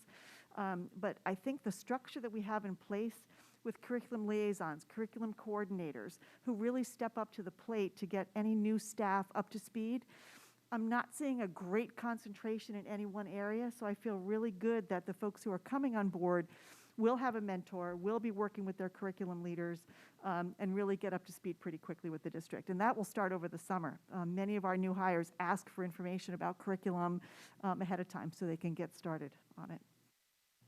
Thank you. Okay, going back to the budget adjustment document. Any additional questions, comments? Mrs. Maxon-Canelli. I just had one question. I had it last time and just didn't ask it. I sent it to Mr. Cummings. I assume it's all right if I ask it now. And that was regarding that transportation. So I don't know if Mr. Mancusi would answer this or just but $85,000 for one bus for one student. Is that typical? I asked Mr. Mancusi to come up. I would say to you that, as you know, transportation rates are often based on the distance and not necessarily on the number of students on a bus. Mr. Mancusi, without getting into specific, I would say that this bus is traveling a long distance. Mr. Mancusi? Yeah, the bus was traveling a long distance. There was only one student on the bus. So that bus is no longer needed. And this is more of an aberration. This is far from the typical. I would say for a single run with one student, this is not like an unusual cost. So But unusual in the number of students who are needing this type of service. correct. We don't have many placements where we just have one student and we just have to get a vehicle for just one student. Thank you. Mr. Aso, do you have anything to add? Yeah, to that just being just to be clear, Mr. Mancusi, you can clarify this. When we say bus, people traditionally think about a big yellow school bus. Can you just clarify? I believe this is a van, correct? Yes, it's a van. Thank you. Thank you. Going back to the document. Any other comments, questions, amendments? Okay, seeing none, we will take it to the public. I didn't see anybody move in, but if anybody wants to give comment to this, invite you to move forward at this time. Seeing none, back to the board for a vote that the Board of Education approve the administrative proposal for 2022-2023 budget adjustments. All in favor? Mr. Talley, Ms. Jacobson, Ms. Guernsey, Mrs. Gerber, Mrs. Vitale, Mr. Asa, Ms. Maxon Kennelly. All opposed? Ms. Kelly. Motion carries 7-1. Thank you. Moving on to the, and just to follow, Mr. Peterson wasn't here, but Ms. Laborious, a lot of interesting and good information was shared tonight, and I would just follow up with the Finance Committee. And thank you, Ms. Kelly, for your questions and for this additional information. I think it gives us a lot to think about moving forward. And with that, we'll move on to the next agenda item. First reading of the District Improvement Plan. Just for the public, this is a online living interactive document. So there's not a hard copy available, but we're going to bring it up on the screen just to give you an idea of how it works and what it looks like, and we will follow up with questions. Mrs. Vitale, quick question. Is Yes. this available online already for people who may be watching, or is it going to be on after? Mr. Cummings, do you know if this has been posted online?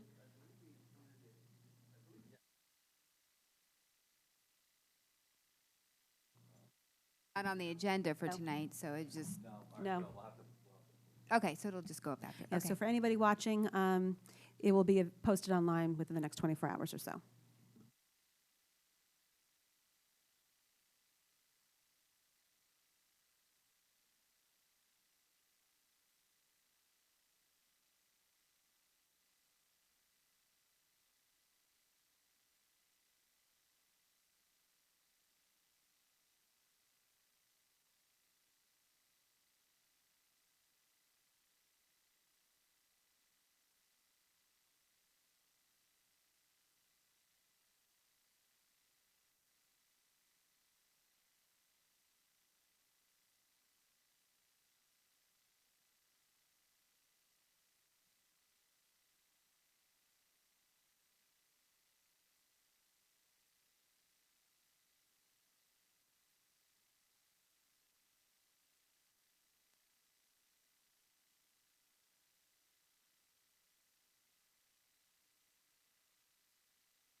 All right, good evening, everyone. Mike Cummings again, Superintendent of Schools. I'm joined tonight by members of the executive team and our Director of Diversity, Equity, and Inclusion, Ms. Marte. With me tonight is Dr. Savachansik, Mr. Mancusi, and Dr. Parrish.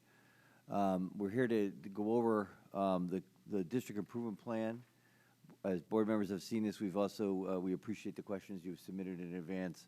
We've addressed, I believe, most of those questions in the question and answer document, which we will make online to the public available as well after tonight's meeting. There are some questions and some things that we're still working on based on the questions you've asked, which we've, I think there's at least just one perhaps at this point that we've highlighted in the Q&A document. But our intent tonight is to kind of work our way through the tabs.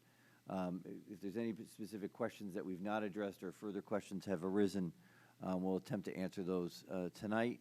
Again, this is a first read of the document, and the board will be voting on it hopefully at the June 14th meeting in a few weeks. One comment I want to make in advance, first of all, a thank you. Ms. Clark has spent a lot of time implementing the work that the committee itself has done in creating this document, so I want to thank her for the formatting and the constant kind of questions that I've had, other members of the team have had, as we've made refinements to the presentation itself. And I want to point out that the plan in general, the approach is to address the work, the improvement work of the district going forward. A number of questions that have been raised have been questions about current work in the district. And the intent of this plan was really to capture the new work, as it were, or to outline the work that would be going on as part of the annual progress updates. For example, the curriculum review process. How do we integrate the English language arts curriculum pre-K-12 that's the first up for review under the timeline of this plan? How do we integrate it under a new district improvement plan? But there have been questions raised about updates on other district programs, other things that we're doing in the district. By no means do we mean that those should not be updated, or at the board members' request that we would provide updates, but that we were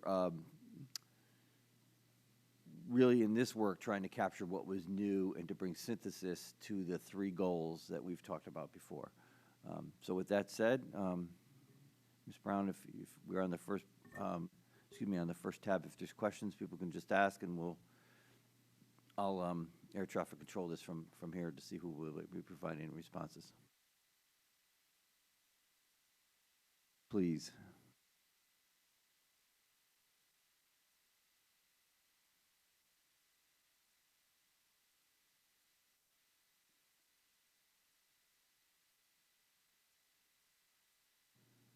Okay, I think you can go.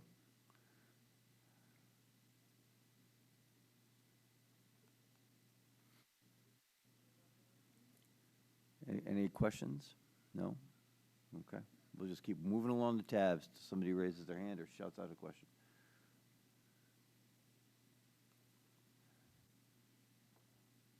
Go ahead. Oh, sure.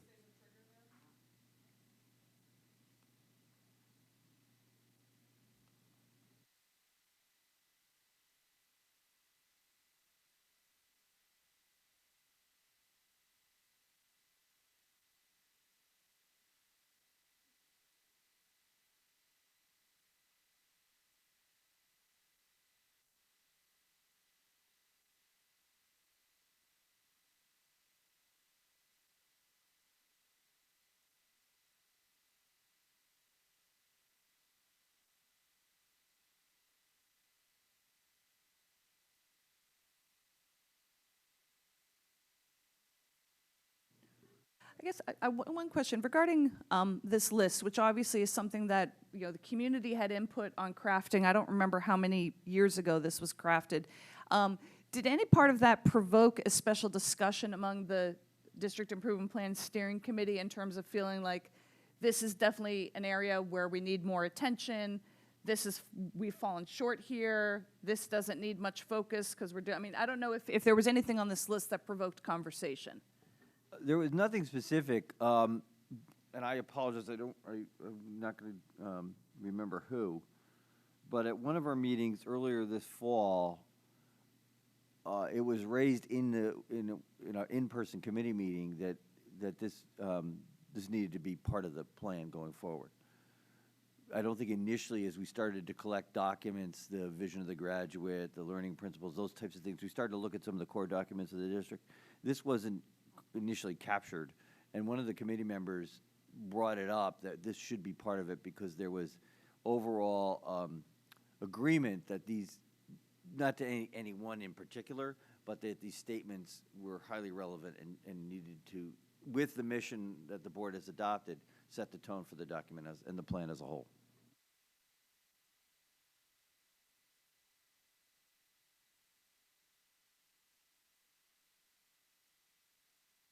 If nothing's else on that one, we'll go to the goals tab. Just want to point out that the work that we've done, and I think you've seen it, is the idea of integrating the 3 goals. This is one way to organize perhaps this in your thinking, and it's worked for me, so I'll put it out there. But to think about the SEL and the DEI work as the antecedents to the academic work. That's not to say that things have to happen at a certain pace and that things cannot happen. Certainly they'll happen concurrently, but that as we address the underlying needs of student learning and achievement in the district, there's a lot of work we have to do with staff to raise their awareness of what students need and how to be appropriately responsive to them. One of the questions that also came up, I just want to point out because you'll see this as Ms. Brown starts to scroll down at certain points. There's coloration on some of the rows. That's simply to indicate where there is linkage among the tabs so that people can potentially, that a colored row in one tab will be replicated in another row because it also relates to that area as designated on that tab.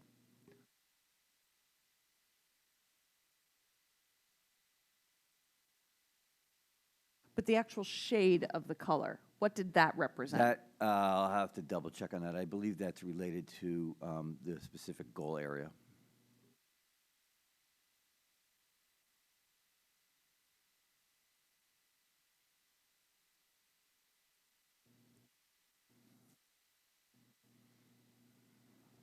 Sorry, can I ask a quick Go question? ahead. I apologize, because I went through this, but this is new to me. I don't have experience with district improvement plans of the past. But, just picking out this first goal as we see it, like, it's very generic, like, whatever, we're looking at this right here. I'm assuming this is something that's in every district improvement plan, right? To have a multi-tiered support system, or like, I just feel like a lot of this stuff isn't new, is it, compared to district improvement plans of past? Like, I guess I'm just trying to see, like, what. Yeah. There's no, a lot of stuff here, I know that. I just don't know how much is actually, like, I don't want to use, that's not the right word. In this language, I think that's a fair point, that there is a kind of generic aspect to some of this language, and the specifics is going to get played out in the action steps. Based on our experience in the previous district improvement plan, the one, when I say previous district improvement plan, I'm essentially referring to the one that was adopted in 2015 and worked through 2020, and then we had those 2 or 3 years of interim steps. The MTSS, which, as we talked about last time, was formerly known as SRBI. And I don't want to be demeaning of the name change because I think it's a really critical name change. It's important to recognize that. It's a more robust approach than SRBI was. But that was not seen as, in the earlier plan, as a primary strategy. When I came into the district in 2015 as the elementary ed director, there was work going on in SRBI at the elementary level then, really not much happening at the secondary level. Dr. Jones began to amplify that work. At the secondary level, we amplified the work concurrently at the elementary. The elementary moved more quickly, I think, because they were kind of more along the path to begin with. But I will tell you that that work at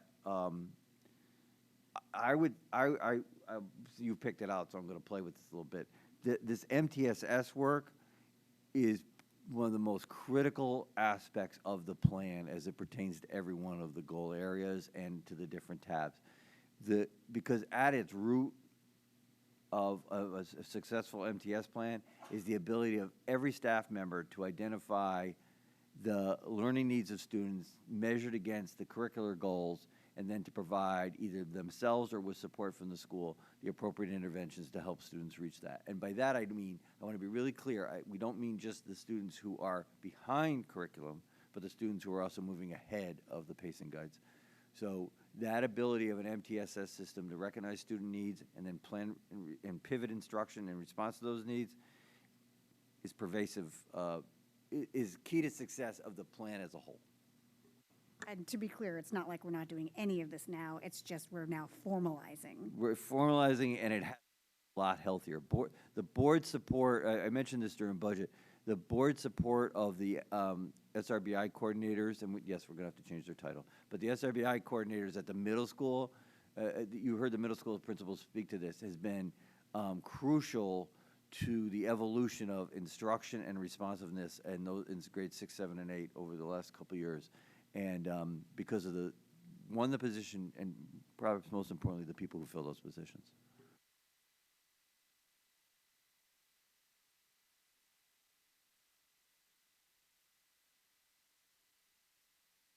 There's nothing else on this tab. We can go to the next, the KPIs. I know there were a number of questions that we addressed in the Q&A document around this.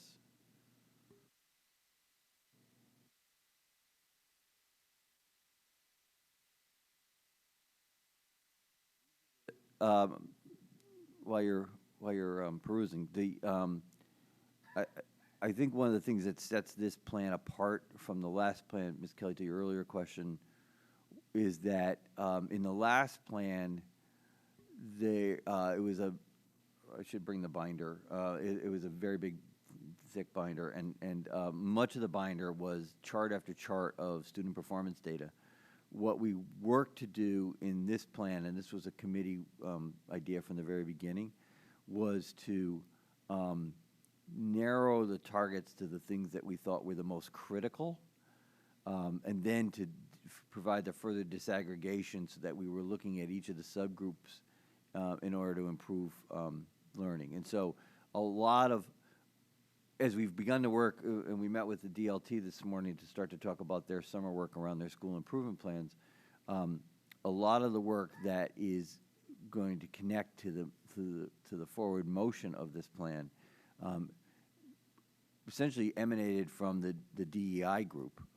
The DEI group was the one essentially that was, you would think academic, but it was the DEI group that began to take a hard look at what the data was telling us about performance among our subgroups, and start to identify through Dr. Savage-Hansik and Ms. Marte the targets that needed to begin to move those groups forward.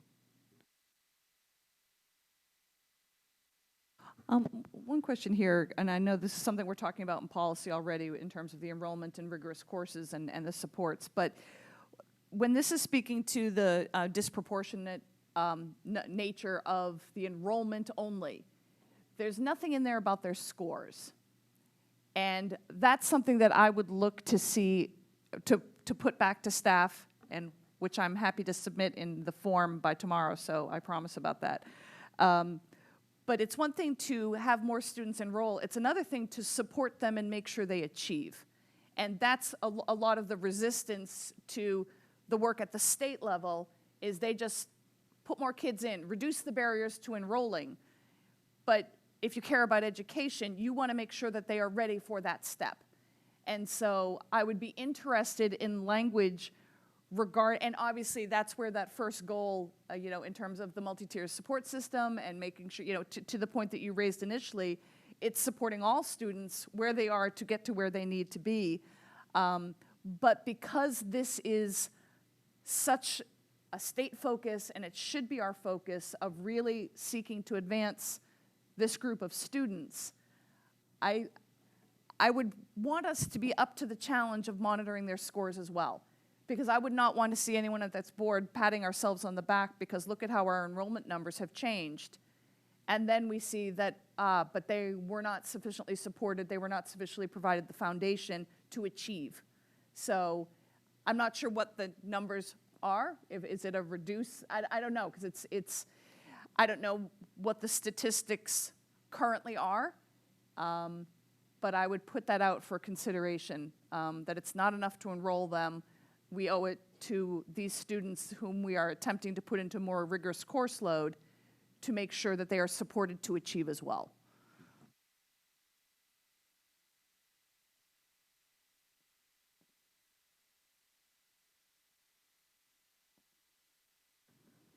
Good evening, James Evajancic, Executive Director of Curriculum Instruction and Assessment. I think as everybody around the board table knows, the Next Generation Accountability Report does look at both of those indicators you mentioned, both enrollment in advanced courses as well as achievement in those courses within there. One of the reasons we didn't put it in is there's an expectation, but not all students will take that assessment. So when we do pull the data at the end of the year, we know that some of those assessments are taken at higher rates than others, but it's never 100%, and sometimes it's not close to that, and it's hard to judge the performance of that based on that cohort, so we didn't put it in as an actual indicator of it versus the enrollment. We know that we're there, but we do have the data. And which is a great point and important for us to remember that with our APs, many students, for a whole variety of reasons, do not take them. So what about something like the midterm exam? Which the midterm in those AP courses is, I believe, content-driven, and so that might be an interesting statistic to choose. I just put that out there. Yeah, that is a good point. We don't have any baseline data on it right now that we were able to look at, but we would have some internal assessments we could measure their performance within those courses on outside of the actual College Board assessment.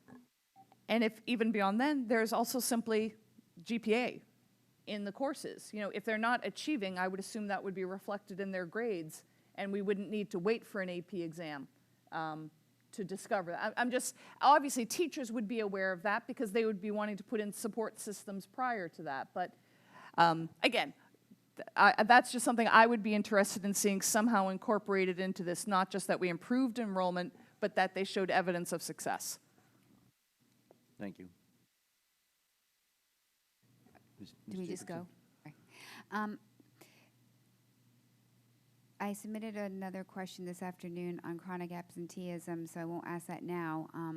But I did notice in the subgroup links where we actually have the targets for the 26-27 school year, 5 years out, we're using 2021 baseline information. So I'm wondering if by the June meeting, when we see this back around, if we will have the 21-22 to date inputted into those cells, so we will be able to assess at that moment if we are actually already on target to meet those decreased percentages on an annual basis, starting with this year. We're always always waiting for the state to release the assessment scores. Historically, in the past few years, they've come out the end of June, soon after we've gotten out of school, so I don't anticipate we'll have them by the next Board of Ed meeting. But we usually have a good first analysis by early July of the Smarter Balanced. Okay, I totally understand. I'm talking chronic absenteeism. My apologies, I thought you... It would be great if we would have that to know, like, hey, if we're approving these numbers in 5 years from now, do we at least know we have the first year down, right? That would be totally awesome. We won't have that prior to approval, but on this indicator, I've expressed concern at sending it at the 7.5% for some reasons, but I'm looking to find out where we are for this year by June 14th, if we can do that. Yeah, so we would have preliminary numbers. They wouldn't be certified by the state at that point, of course, but we would have our own internal measures. The reason we did use the 2021, we were using that as the baseline across the board, recognizing that there were significant increases for certain populations of students between pre-COVID and that the 2020-21 school year. But even prior to COVID, there were certain populations that had a much higher rate of chronic absenteeism in comparison to all students. And so as we mentioned in the response to the original question, we were basing it, trying to make sure that we were realistic in those yearly decreases, but making sure that it was also, that we were getting close, if not hitting that 5% that is the required target. This, to me, is probably one of the most important things in this plan, only because everything else will ultimately hinge on being in school. You know, I've been concerned about this, you know, since the pandemic started, when we knew that we were seeing a huge increase in our absences. Ms. Jacobson, For most, just let me finish my thought. For most of these things, we have like a plan in place, almost like you're going to do PD, you're going to do curriculum redesign, we're going to be doing a lot of things. For this indicator, we have this one indicator here, but I don't know how we're getting there. You know what I'm saying? So my follow-up today was more of like, so what are we going to do differently today and forward to actually meet those targets? Because if we're not doing anything differently, how are we going to make this change? So I'm looking for something else here that kind of builds out this indicator, because I don't know how we're going to do that. Other than following our policy, which I assume is, and we've got this new policy on subgroup data, you know, all of that. But it's still alarmingly high. So how are we going to get tougher on this item is what I kind of want to know. Thank you. I apologize for starting to speak too early. As part of the meeting today with the principals around the development of their 22-23 SIPs, they were told that one of the three primary goals in the SIP has to be a goal related to student attendance. So as they begin to work this summer to develop their goals, and it speaks back to your question about getting the most current data for them to do that, the plan, and we can provide more detail about this, but the plan of the district would be to support their school-based teams in reaching out and addressing those specific concerns with students. We know that there, this perhaps isn't the best word, but there has to be an aggressiveness in bringing kids into school that is currently not necessarily seen in every school. And getting to know kids and why they're not coming to school, getting to understand family dynamics and what those issues are. So as you know, it's going to be almost a student-by-student march forward, but that will be part of their school improvement. That's an expectation in their school improvement plan going forward. That's great to hear. And I appreciate there's so many different reasons why this may be, right? I mean, from just excused absences to illnesses.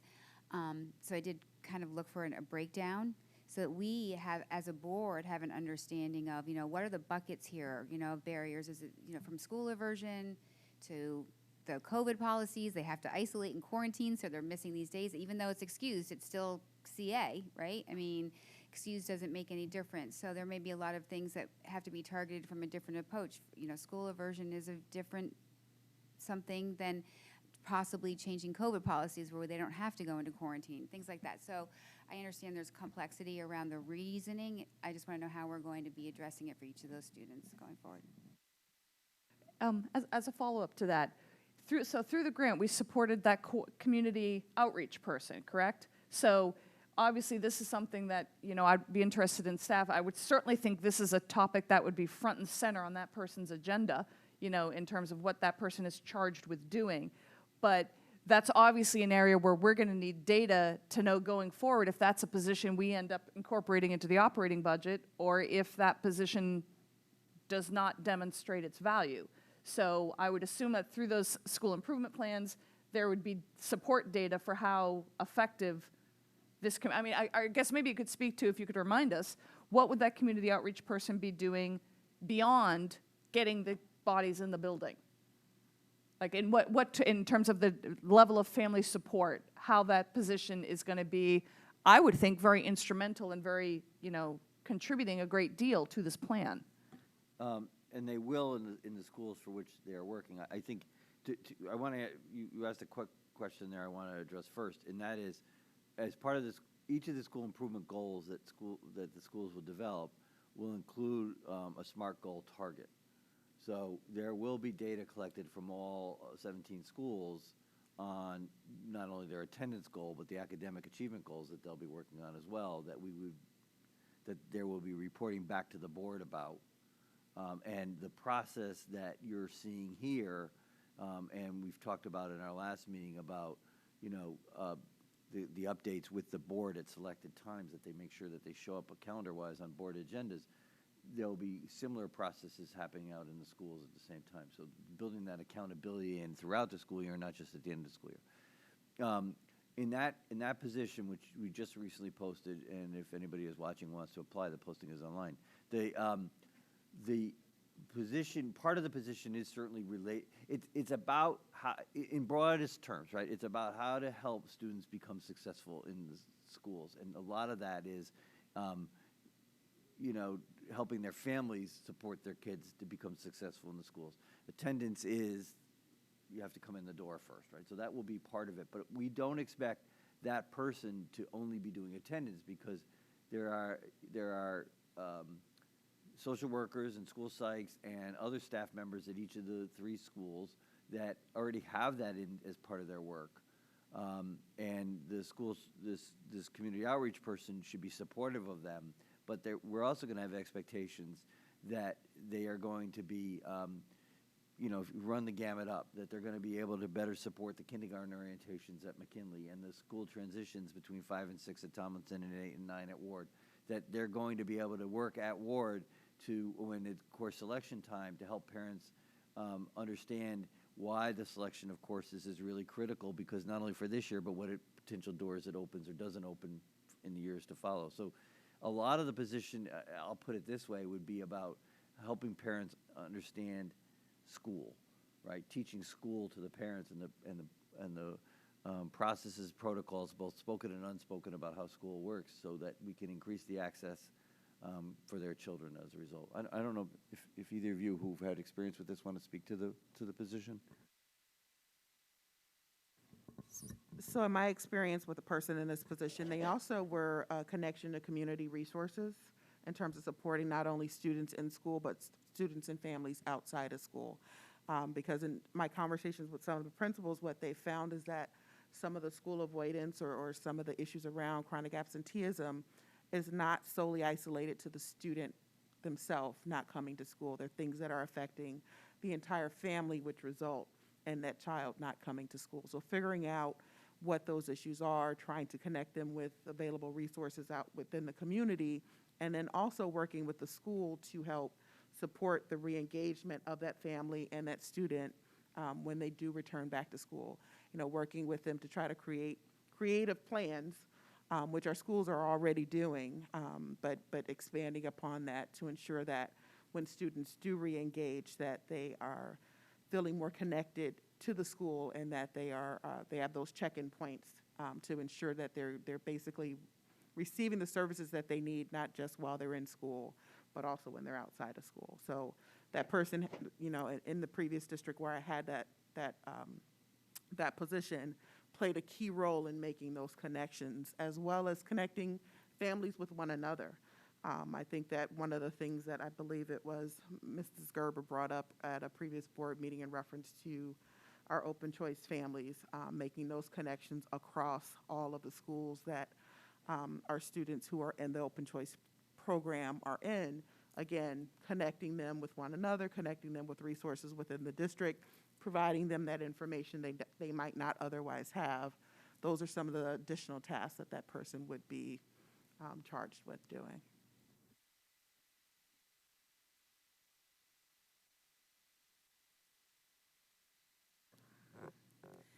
And so the other experience is having monthly activities for parents and engaging parents in the school, supporting even the school improvement plan and the data of the school improvement plan, and helping build that relationship between the PTA, the building leaders, and that family, so that there's an ongoing communication. I've been working with a lot of the PTA members and DEI members from the PTA, and having that connection for those parents is something that they're desperately in need of. And so having that extra point person is going to be very, very useful.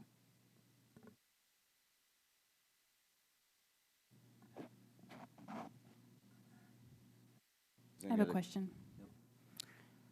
On line 8, I think it's line 8. Reducing special education prevalence rates.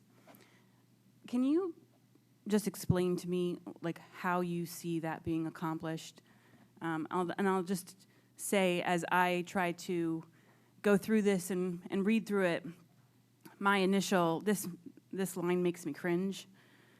And my interpretation as a SPED parent, anytime I see reduced special education, it immediately pops up to become defensive. And want to make sure that the children are getting what they need regardless of what subgroup they end up in. And so I'm just trying to, figure out how you see that going, how you see, accomplishing that over time, because I just want to make sure that one interpretation of this is just to not identify the children who need the help so our numbers look better. And in my mind, the ideal scenario, if you want to long-term change all children's prevalence rates in special education, is to identify them overwhelmingly early and flood with intervention. So if you could just sort of add some color, I'd appreciate it.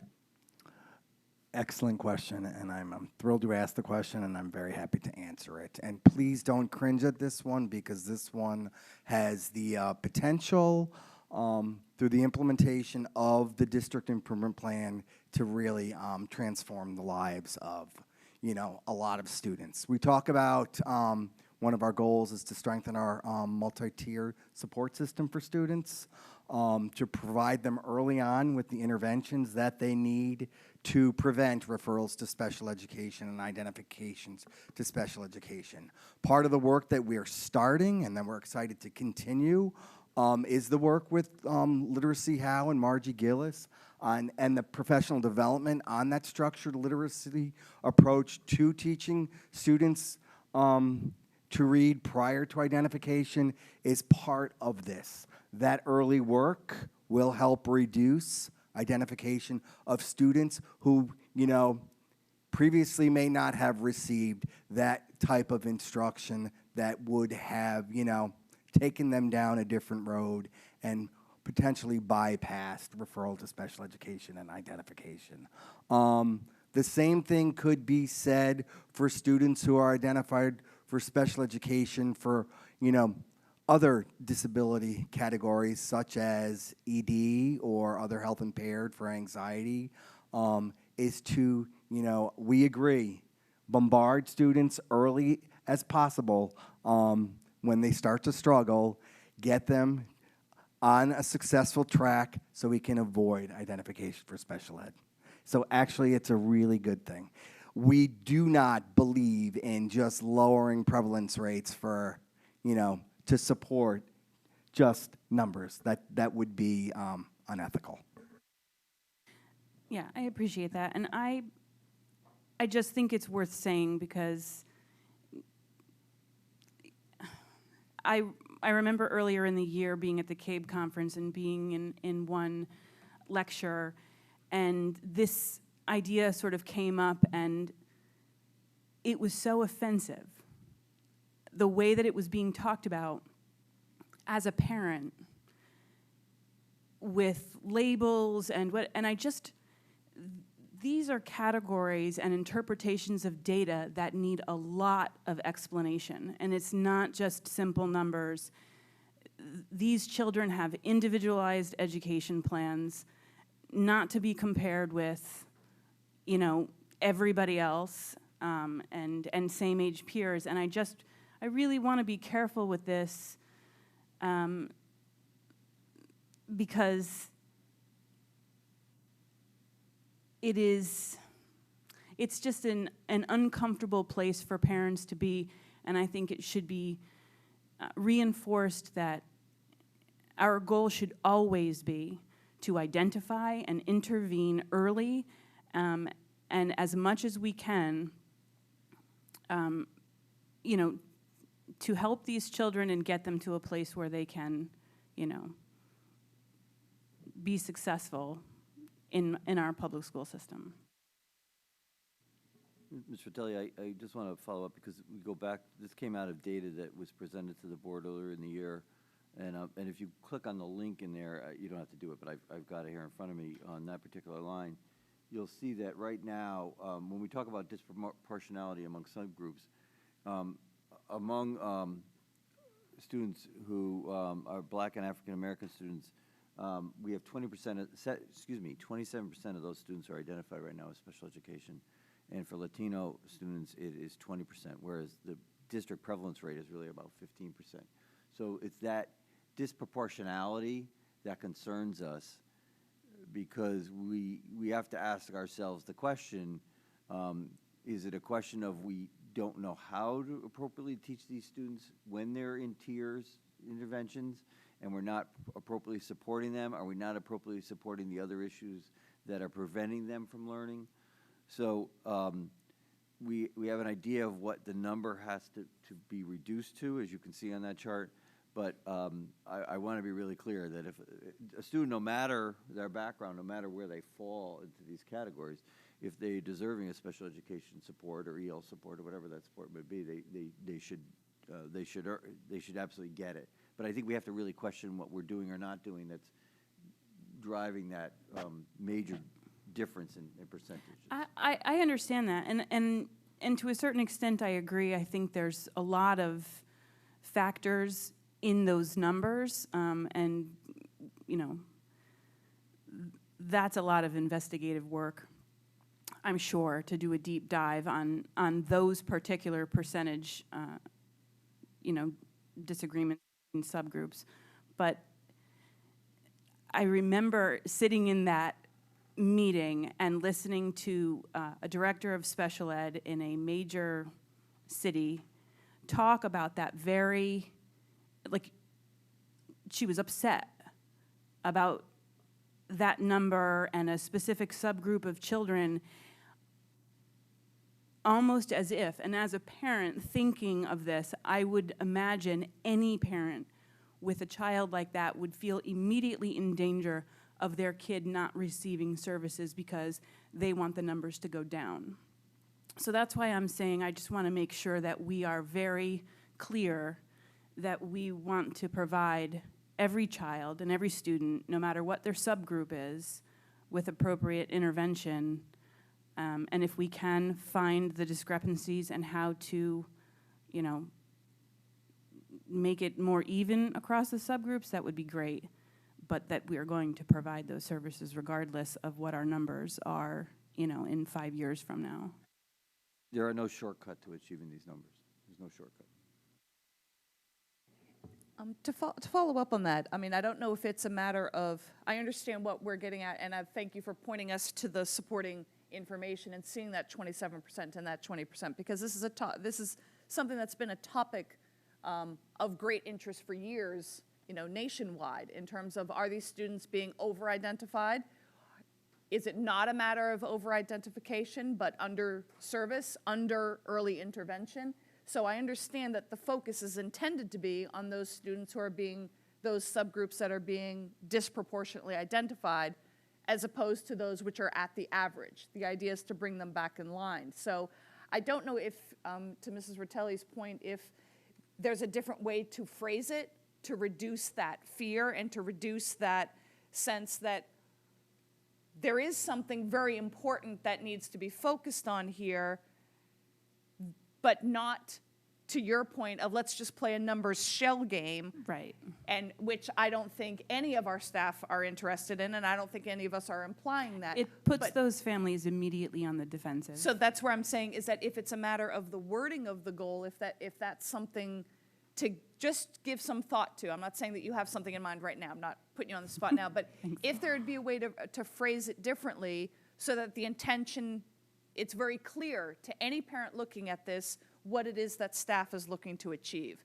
And I just put that out there. If I had an idea right now, I would suggest it, but I think it's worth looking at because that isn't what we would want our parents to think who are looking at this. And I see your point, how that could immediately jump up of what does this mean? to staff, the only thing I would follow up on is that obviously that is a huge topic there, you know, in terms of what these students are being identified with. How do we target? Is it a matter of this identification is happening late in their schooling? You know, so I understand there's got to be a tremendous amount on this deep dive to be done. And I don't recall, but again, getting through all of this, I feel like it was too superficial and I need another deep dive.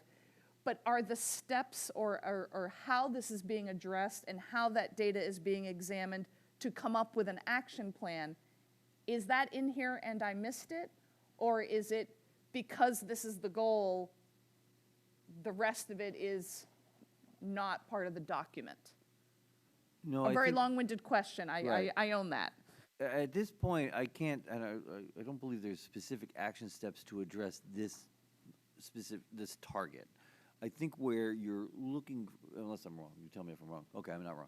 But where you're looking to see the action take place. So if goals don't live in isolation, right? So if you take another look at one of the other goals being my favorite goal, all grade 2 students reading at grade level by the end of second grade, that has an impact on, potentially on special education for all students, right? If we're not effectively teaching reading skills at the earliest grades, when the window for kids is truly most wide open, then we're going to have students wind up in special education because they've not learned to read appropriately. So how do we address that? And you can make parallel arguments for math or other areas, right? So I think that when none of these goals live in isolation, that they do bookend, they do embrace each other. And I go back now again to the MTSS system, that if we are identifying kids early and providing the appropriate interventions early, then we should see the corresponding drops in some of these an over-identification process. We'll also have more crystal understanding of the students who do identify for services of what their needs will be as well, because we'll have a better understanding, I think a more systemic understanding of what has worked and what has not worked in their supports, so that we can better target the interventions when they do become identified. And because some of what I've read on the topic also implies sometimes that the identification is inappropriate. That if you are seeing a behavior and you are misidentifying the behavior, and I don't know if any of your staff members could speak to that, but is that part of this process as well? Actually, I was thinking that way, but that's okay. Both ways, you know, but it is my understanding that that's part of this, that a student could be labeled ED, a student could have certain labels which are not appropriate. And so I was wondering if you could speak to that. You're 100% on target. Disproportionality is not a good thing. It is actually an area of identification that the state monitors districts very closely, and they contact us immediately if we have some data of concern. So part of that is to take a look at your evaluation process, your identification process, and to ensure that you're consistently identifying kids who should be identified as eligible for special education, but not misidentifying students that should not be misidentified. Can I just add something? I know the topic of, and in this category in particular, the topic of ED comes up a lot in these subcategories, but I just want to put it out there, just for general information, that that's such an antiquated classification on the IEP. It is. I think they just changed the wording of it recently. I don't remember what they're updating it, and that encompasses so much. It's not so, there's only so many classifications that a child could fall into, and maybe it's OHI or other health impairment for a child with anxiety, but ED can be so many different things, and I know that people tend to get offended or say something about that classification when really it's just so broad. And that's usually the only thing that particular child can fall into, given the other limited classifications on an IEP. So I just want to put it out there, because it is another thing as a SPED parent that I think is generally misunderstood, and when people start to talk about it, offensive to the parents or people involved in that process. So it's just, to me, this is super sensitive information, and I just want to make sure that our parents understand really that we are here to protect and help and get the intervention and services to the kids who need it, regardless of their subgroup population. Right, but I just want to clarify that when I brought up ED, it was specifically with the idea of students misidentified, that they perhaps should not even be qualifying, that they have been exhibiting behaviors that have been mislabeled. So that's the only context in which I was bringing that up.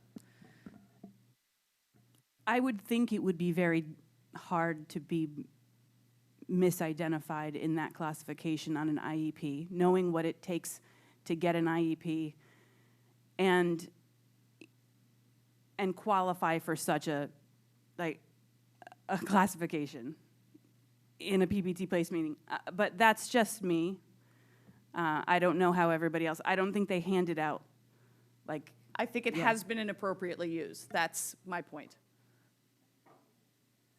So I was gonna add that we need to do a lot of culturally responsive teaching and look at our biases and how we live in our particular home. And so that's one of the reasons. So for example, there has been research that if a teacher is looking at a particular student of different ethnic background than their own, they might assume that that student has to behave the way they would want them to behave in their particular culture, which might not be the case for that particular student. And so because of that, there's been a lot of research around the misappropriation of labeling students or referring students for special education. So it doesn't mean that it necessarily passes all the, to your point, all the other exams, but they have been mislabeled. The same thing with multilingual learners that are coming from a different background and have not enough, don't have enough English proficiency and are being identified for special ed when in fact they just need language acquisition. So.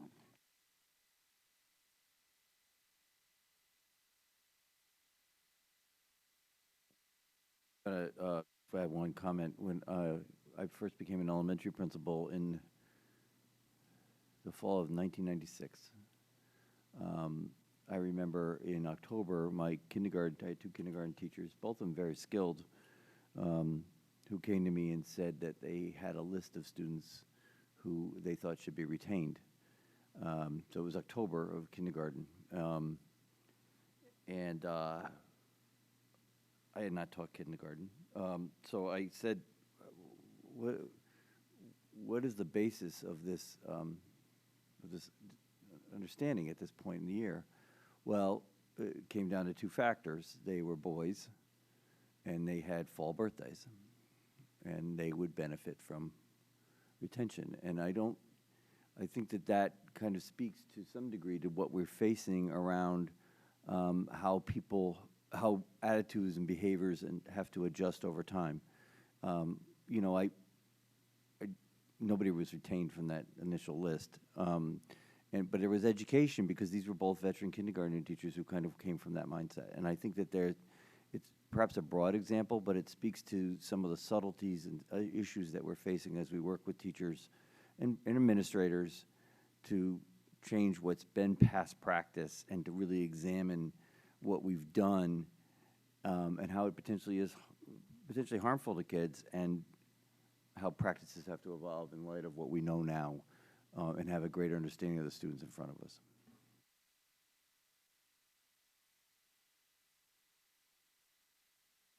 Any other questions on the KPIs? Or if we want to go to the dashboard, if there's any questions on the dashboard.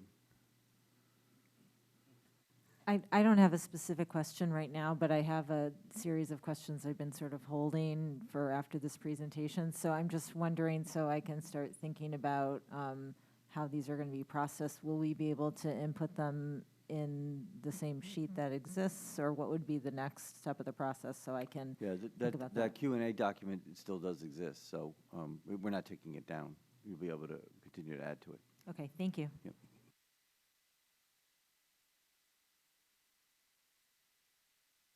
And seeing none, I don't go to academic.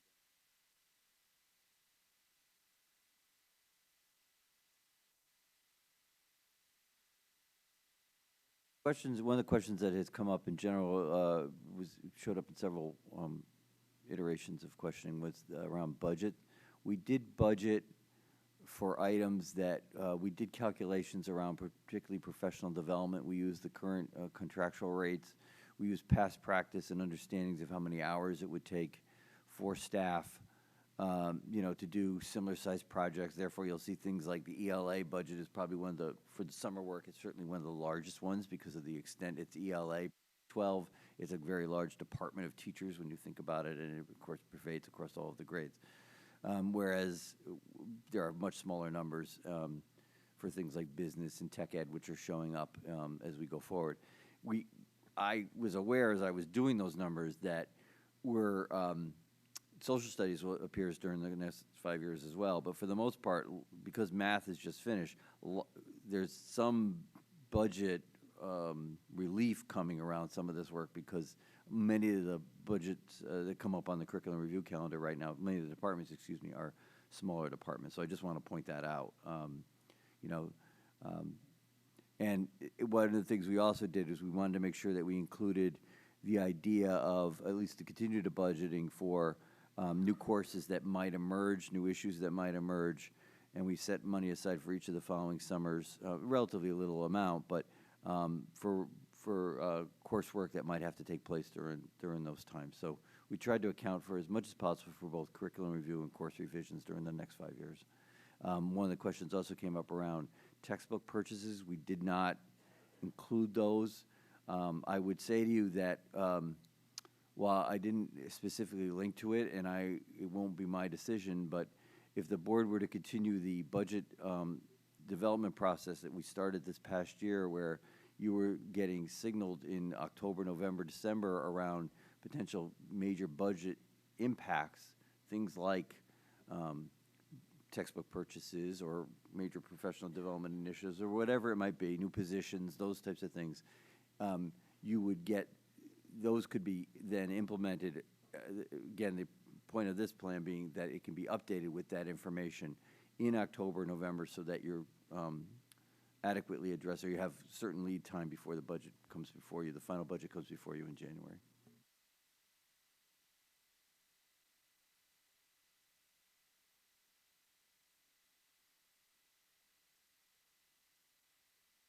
On academics? I had submitted a question regarding the status updates, and I understand that they're scheduled to happen, but my only question is that as part of the whole district curriculum committee work, which I believe Ms. Guernsey is serving on, wasn't there interest in creating that standard framework? I did see references in the district improvement plan to standardizing more the framework of the curriculum when it comes before us, but weren't the status updates also part of that, so that it was more clear what we were looking for, and so that no one ever faced our disappointment because we were expecting to see X and we were given Y, but that kind of comes back on us of never having clearly indicated this is what we expect of a status update. We would like to have a standardized approach to them. It also puts the staff and faculty who are involved in creating them to know exactly what the expectations are moving forward. We didn't include it necessarily in here because we do believe it's a natural outcome of the curriculum cycle within the calendar and the review of it's in the budget book, and the review of the curriculum that comes at regular intervals after the approval and implementation. And so I'm going to fault how I phrased the question. I agree, it's already in there. It's not that I was asking for it to be added to the calendar. It was asking for the creation of the framework that those status updates will then consistently adhere to. And then, yes, also the fact that they weren't in there, because after all, we referenced specific curricula as it's coming up, but there was no reference to the specific status updates. but that should be preceded by, if we can get that in gear this year, of standardizing what we are looking for. Without a doubt, we can add in an action step essentially to standardize that practice or develop a framework, whichever language we choose for the status update this year.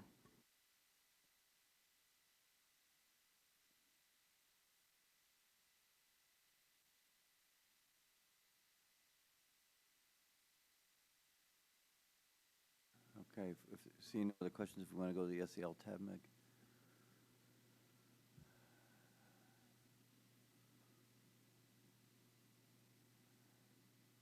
One of the questions that did come up was there is reference in here to the SEL, further information, the SEL plan. We expect to present that to the board at the June 14th meeting. Is that correct, Mr. Mancusi? Yes.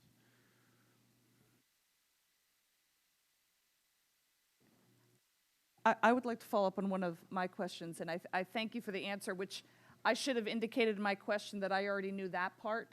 And so the question I'd asked is that a number of these goals were very academic in nature. And what I should have asked as part of my question is, so I think it was from line number 30 on, they seemed very academic. And I absolutely agree that there is interconnectedness among these steps to achieve the ends that we are seeking to do, but it still felt redundant to double list them if you're dealing with a population, and by that I'm going to right now indicate the 9 of us, that understands how important SEL is. If you don't have a connection with the student, if that student is not connected with the school, you can't achieve the other areas where you're seeking to make progress. But I guess I still would have thought that we could view the SEL in isolation, achieve these as steps, and not have the redundancy of those same academic goals appearing also here. So it's a formatting thing, basically, is what I'm saying, but I just think if the public is looking at this, it's why are they double listing this? All right, I'll stop talking. What I will say is the more detailed version of the multi-year SEL plan, which we refer to, will be linked into this when the final draft is presented to the board. You know, Mrs. Leffert is completing that final draft of the year-long work that we've completed, which does include a lot of information on, you know, the universal screening, which we're doing right now. We've started with the Decimini, which is a statewide, you know, initiative to, you know, universally screen all students on their social and emotional learning needs and intervene early for students who may need additional instruction. We're looking at our Tier 1, Tier 2, and Tier 3 supports for SEL across the district and making that a more consistent, standardized process across our schools and not different from school to school. We took an inventory of all the different materials and programs or that we're implementing to meet SEL needs of students. So we will have a lot more detail in terms of our SEL plan moving forward. It is a multi-year plan. It does include professional development. It does include a piece for you know, parents, for teachers. Obviously, the students is the main focus, which, you know, the result of a strong multi-tiered support system for SEL will then result in the key performance indicators. And Mr. Mancusi, I would say that you've just made my case for me, which is there is so much more robust material coming that deserves to be the focus of this SEL page in this living document, so that I don't understand why Create ELA Curriculum Design Team is on the SEL page. Literacy and numeracy, multi-tier school student support systems is appearing on the SEL. And I know they're important, and that's where I don't understand why they don't stay housed on the academic page. Because there is an awful lot of robust, I'm not denigrating the SEL page, I just don't see why there should be this overlap in what we are reading. So again, this is a formatting thing. I'm not questioning that these are important steps. One of the things that we had initially, as we were thinking about designing this, I was thinking of like visuals, and we came up with some type of clip art that had and I going back to like a grade 5 trip to Sturbridge Village, so if I got these terms wrong, I apologize.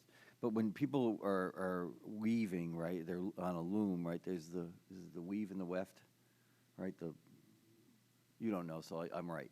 The weave and the weft, the threads that interlock, right?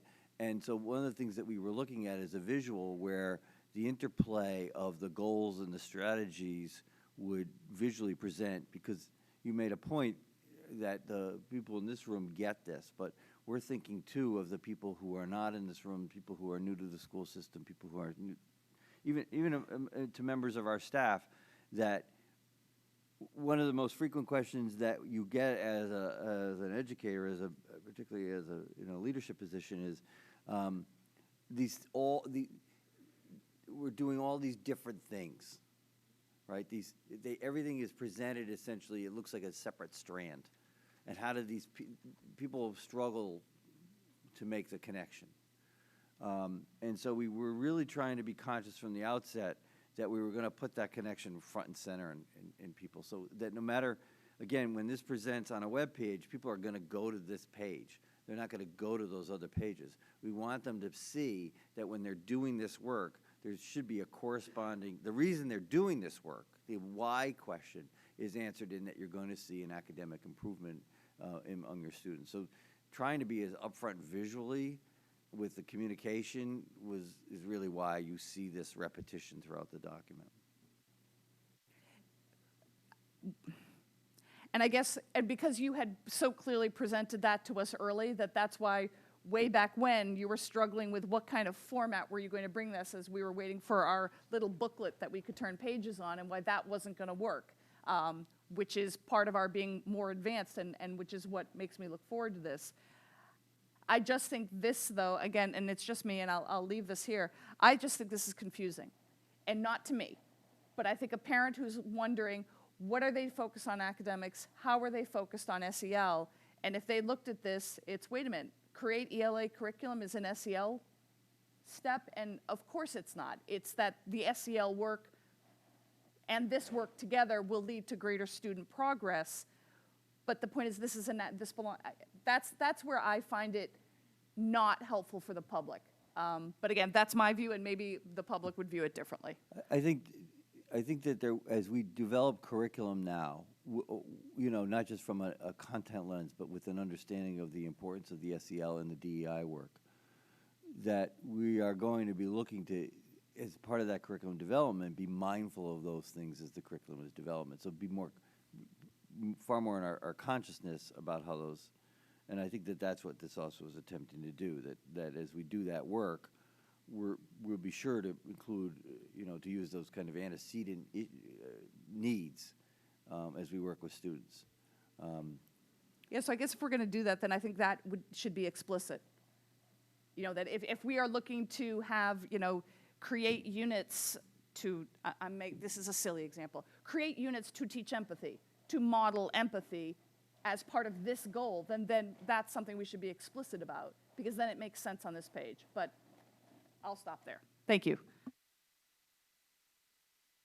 Jacobson?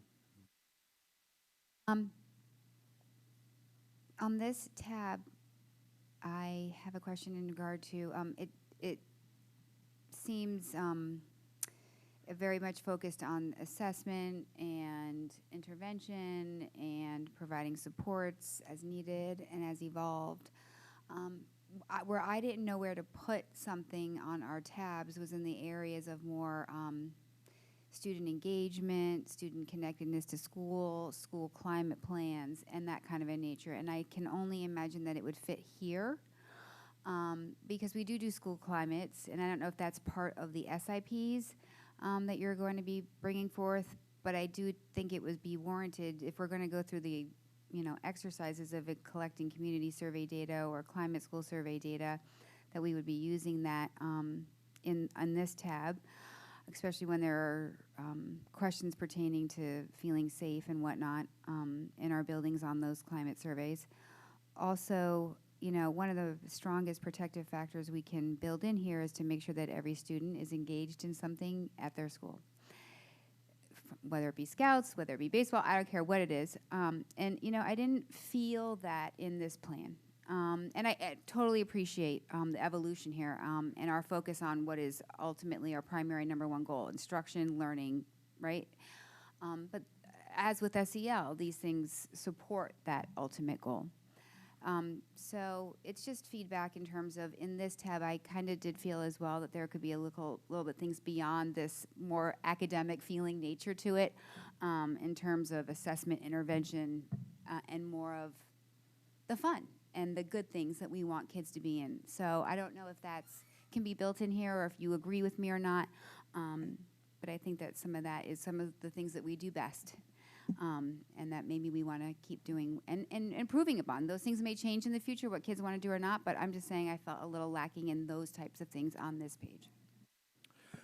We certainly can take a look at that. I did see your question, and it was a good question. I think in terms of teaching to the SEL competencies according to the CASEL framework and the 8 competencies that are measured by the DESIMINI and the DESL, that is all included.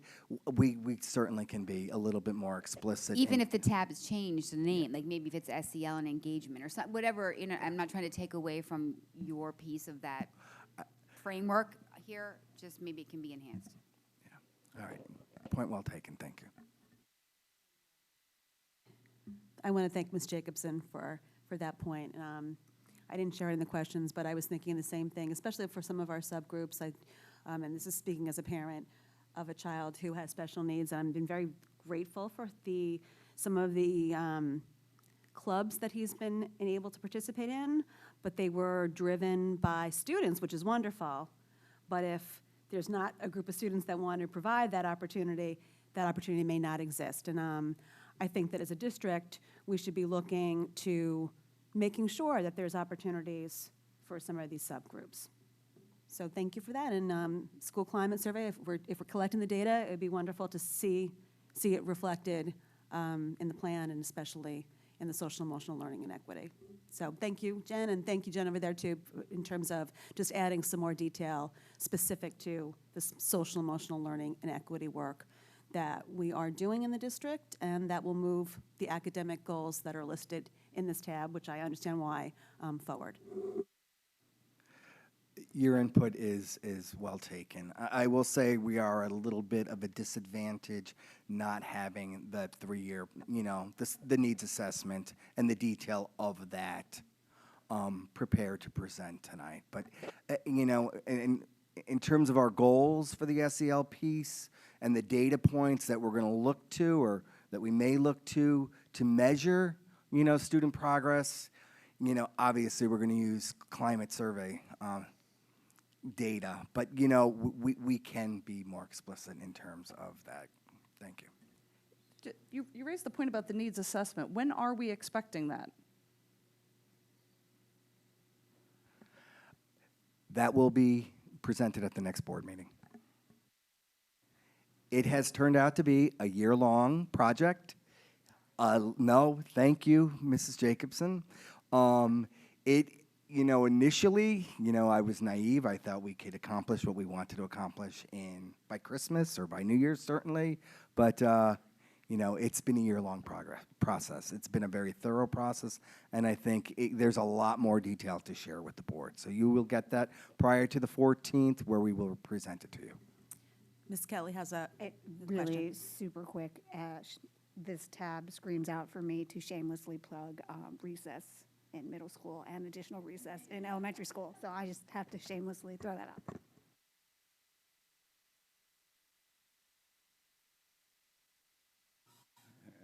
I don't know if there's any other questions on this tab. We'll go to professional development.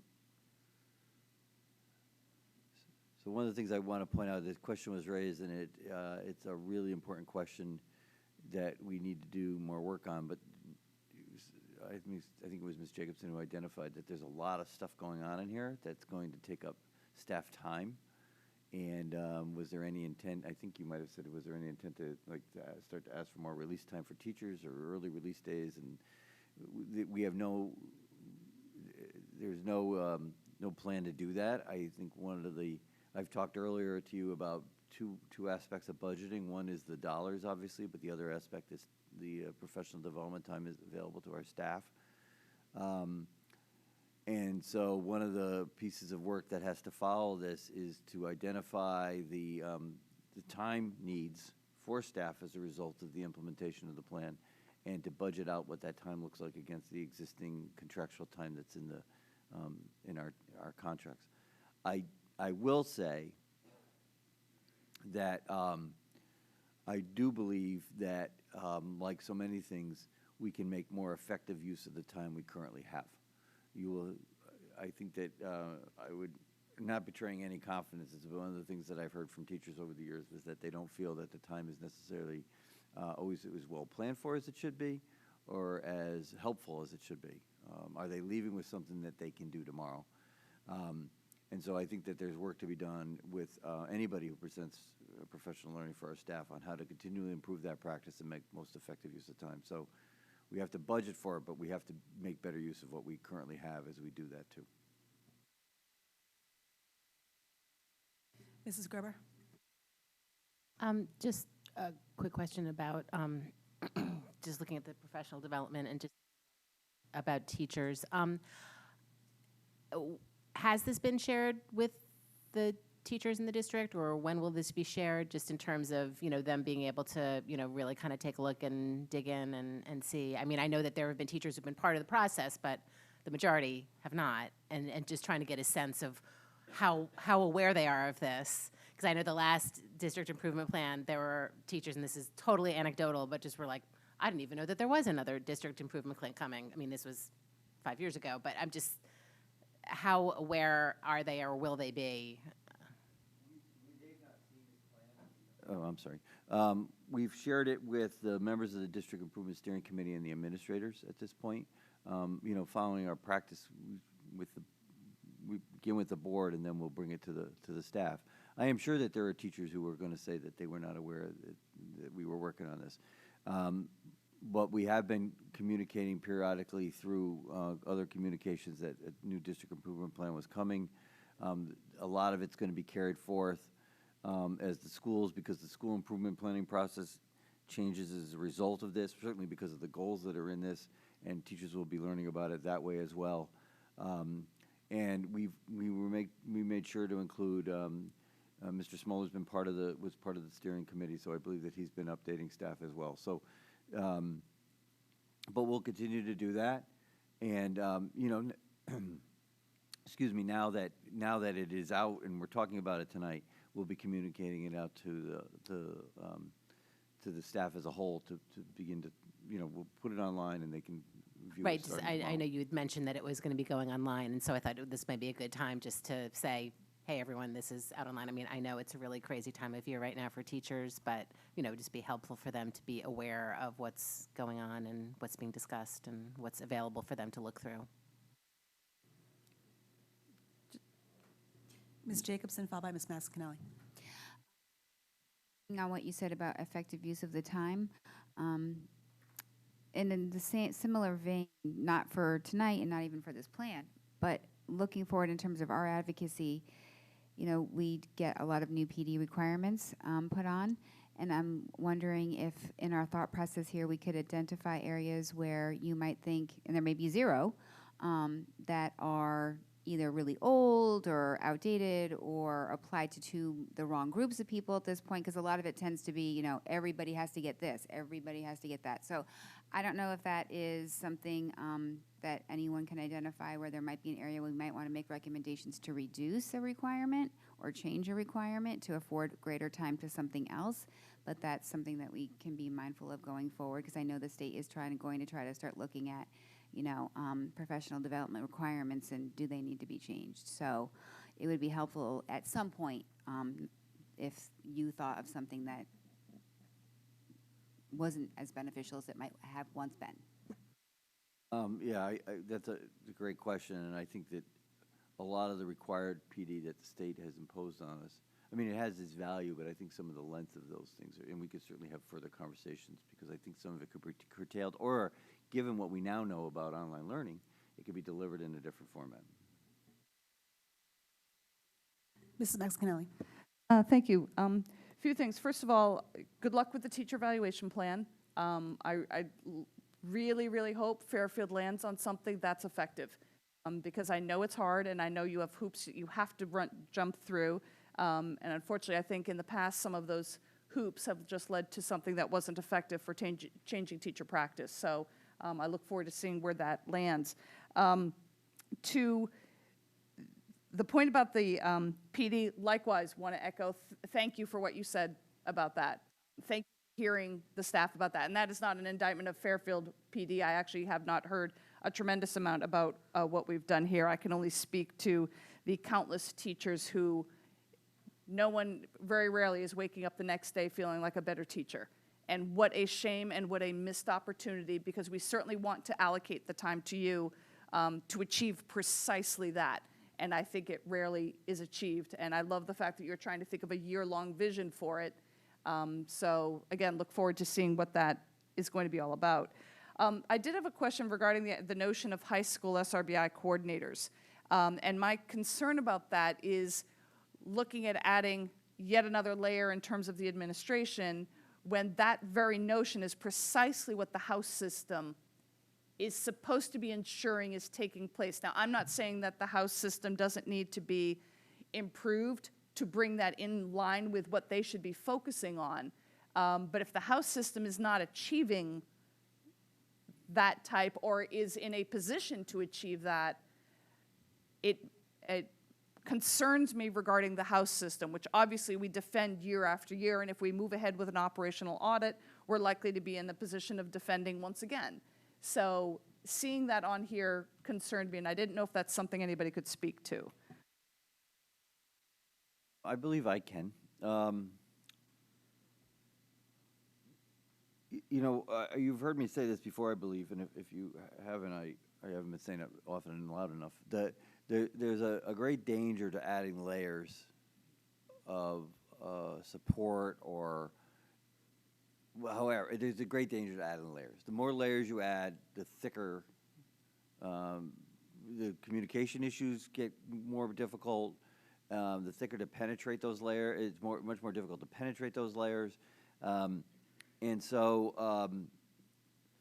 I think that when we think about what an SRBI coordinator positions might do at the high school, integrating them into existing structures in the House system is one of the best ways to think about going forward. And I think as we think about what structural change is, the administration and the board need to look at where the FTE is currently being allotted, and is that have roles changed.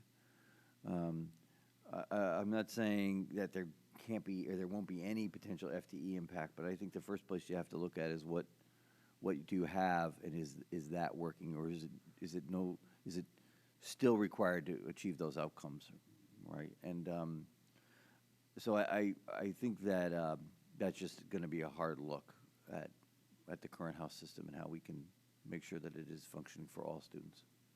So thank you for saying that. So I think it's helpful to know that the first look will be how can we reimagine what we already have. So I think that always has to be your first look. yeah, so thank you for that. And then my last comment on this so far is I do want to piggyback on what Mrs. Gerber said. Would there be any possibility of carving out a portion of May 31st for a dedicated staff online, take half an hour, 2-question Google form? What do you see as the strengths in this plan? What do you see as the weaknesses? So that there's explicitly carved out time for them to take a look. I think that, well, I would say Dr. Zavichan has been working on the plan for May 31st, and I wouldn't be in the position to take his time away from him. I actually am in that position, but I wouldn't do it. But I think that the morning of that day is really dedicated to the SIP work at the schools, and that's where the framing of where the SIPs will be an opportunity to present this in its appropriate context. I think that there is going to have to be, beyond that, continual work with staff, breaking this down into the pieces that are particularly relevant to them, beginning with the key performance indicators. We've already started that conversation with the administrators, but where it's going to be, I think, most relevant to teachers and most meaningful is in the fall when we begin to set teacher goals aligned back through the school improvement plan, which are aligned back to the DIP. I think that will become, I think, first of all, it'll become more relevant to immediate need that teachers are going to have to face. But if you, again, I go back to that grade 2 reading goal, that's not a grade 2 teacher goal by any means. That's a K and 1 and pre-K 1 and K and 1 teacher goal, right? That we're not going to rely on the grade 2 teachers to catch everybody up. The grade 1 teachers are going to have a goal that everybody's finishing grade 1 at reading level. And so I think I just have found over experience that it will resonate more at the moment that it's impactful, especially given that I know I was at one of the elementary schools this week, and one of the kindergarten teachers was in the office, and she said that the end of the year is like the show Amazing Race, except you at the end of the year you're not winning anything, and you're essentially running into a brick wall. So with that happy thought, I don't know how aware teachers are and aware to learning, and I think Ms. Maxon-Kelly, you know what I'm talking about. So. She said it with a smile on her face, to be clear.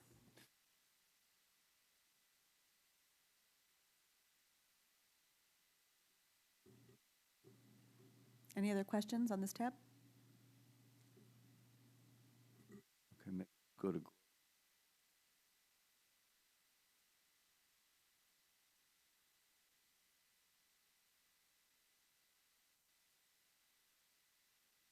This is really where we try to capture a lot of that integration of the process from the district to the school to the classroom, to the administrator goals as well. I don't want to leave that out by any means. And then essentially started to put in process. This is very much a process piece and an accountability piece so that we are being conscious of the work and communicating the work back to the board, as well as integrating processes around where changes might have to occur in the DIP based on what we're learning and not learning from the work.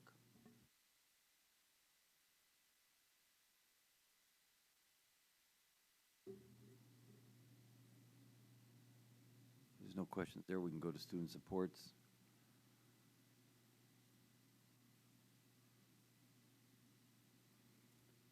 Again, there's some connection. There's certainly connections on this goal, as you can see through the colorations back to things that we've already talked about. But we felt that it was really important that we delineated out the idea of how we're going to support students, and again, being key to the process that's going to happen and the work that has to happen at all levels to strengthen these MTSS systems. I haven't spoken about it or bored you with it in quite some time, but for those of you on the board, I used to show you almost annually that that instructional pyramid, and student supports is one of the key vertices of that. It's one of the 3 vertices of that instructional pyramid, the instructional core pyramid of the work that we have to do. Well, we work on curriculum and we work on teachers. We also have to work on the supports we provide teachers, and this is really a catch-all for the SEL and DI work that we have to do as well.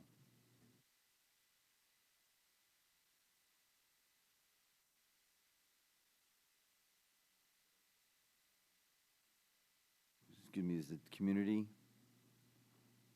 I don't know if there's any questions on this piece.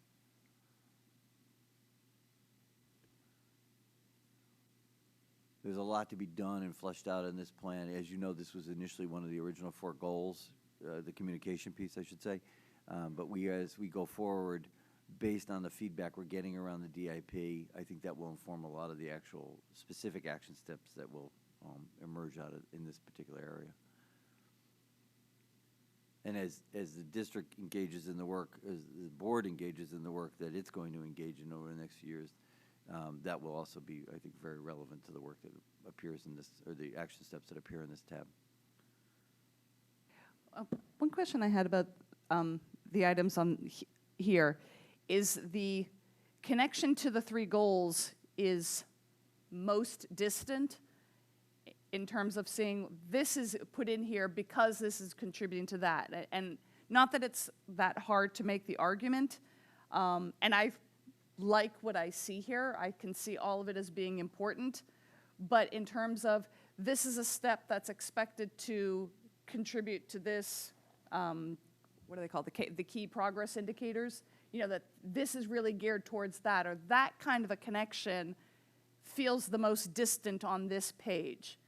And I don't know if you can speak to that, or it's not that exactly that I have a question or a concern, it's that anyone looking at that could say, what is the role of this page? Even though the items in and of themselves, I think, are worthwhile.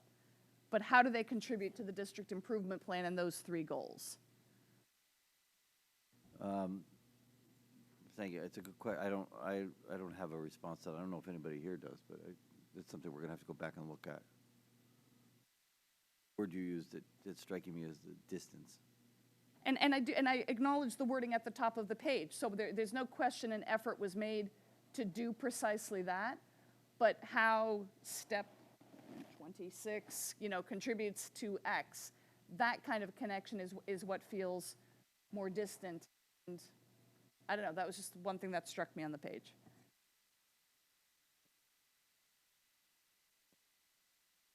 So during the initial development of the goals where we had the 4 buckets, this was one of the 4 buckets that rose to the top when we went through the initial exercises with the District Improvement Plan Steering Committee. And so you are correct. It is disjointed or disconnected from the other parts or the other 3 main goals. And we saw that disconnect, but also felt that even though they didn't necessarily have that direct connection, they were still important and still something that we wanted to have included in the plan. I'm not really sure, just as an initial review of the work there, the conversations that we had in reference to developing this goal, how we can really go back and make those direct connections to those other 3 goals. But, it's certainly something we can look further into. But it did come out of the initial conversations that were had amongst the steering committee, and this was one of those external buckets that even in the initial development of what the district improvement plan format would look like, it was separated from the other 3 and never really, as talking about the weaving of this fabric, never really was included in that weaving process. So, I mean, it's certainly, like I said, something we can look further into, but it does live as a separate but supporting process, if that makes sense.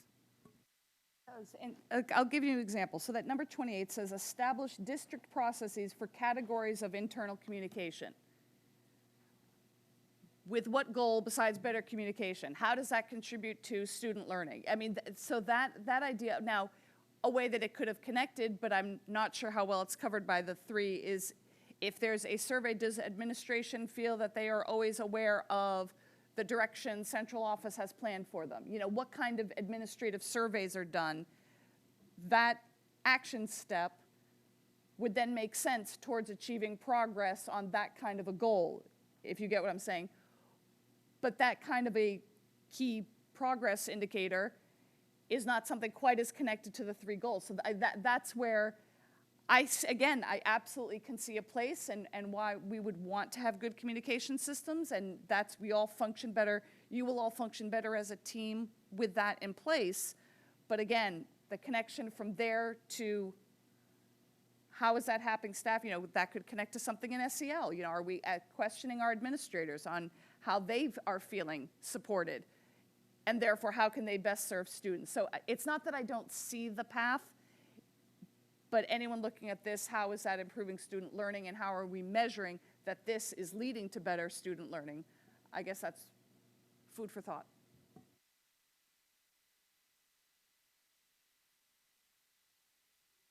Well, I can jump in. I think just tying the communication in terms of family engagement with the absentee discussion that we had, finding out what's going on in the home, and improving that communication to get kids in the building. But I hear what you're saying, Jen. If anybody has any ideas on this for language, please, put them in the questions or forward them along to Mr. Cummings. Any other questions on this tab? All right, and the last tab is the operations tab. We did add this goal. One of the questions we got from board members was kind of a place for these items, and based on that, we developed, there's clearly a repetition in this, to this, but these are the pieces that kind of are the set obligations, responsibilities of the district. Some of these are directly related to safety and security, health and wellness, but there are also some that are related as well to particular budgeted things that we should be looking at every year, like the transportation routes, that we're being mindful of efficiencies and effectiveness through all those types of things. So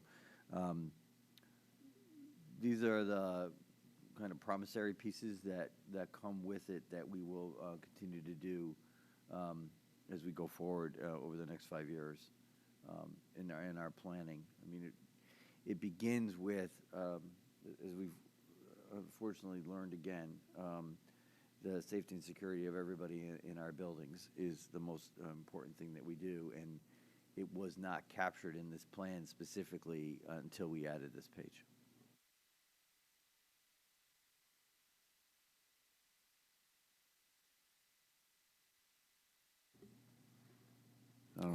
Any questions?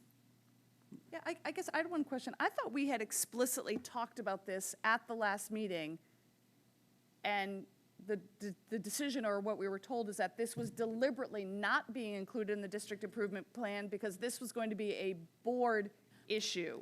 Well, so that's what. It was not included in the draft that we received from staff, and based on some board feedback in terms of facilities, and our previous discussions, realizing that this is an important part of our district and moving our district forward, I asked that it be added really with the caveat that this is ongoing work of the board, and some of this work, especially around facilities, the board is leading. I didn't want it to get lost. If you don't think that it should be included, that's something food for thought, but I didn't want it to lose track. We've talked about HVAC in terms of security for our students, providing a comfortable learning environment, I think is important for staff and students, and it's almost step one for getting kids to school and keeping them engaged in a healthy environment and more conducive to learning. But happy to get feedback from the board on this. Jen Jacobson? Just piggybacking on Jennifer Maxon-Kennelly's comment, originally it was tied to the waterfall. That's why it's separated out.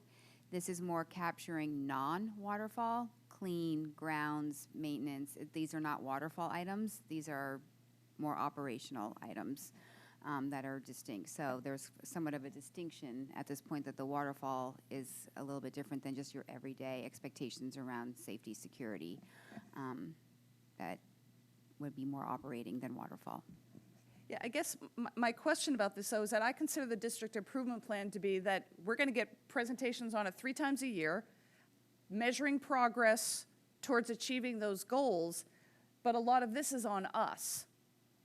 And that's where, we will be the ones who will fund an operational audit and then examine it. We'll be the ones who are advocating for and setting aside money for HVAC improvements, waterfall budget plans. A lot of this is more on us of holding our, now maybe that's what the board wants, is to hold us accountable for this, but I'd always thought of the district improvement plan as being, what are we holding staff accountable for when they report back to us? Conversation for the board.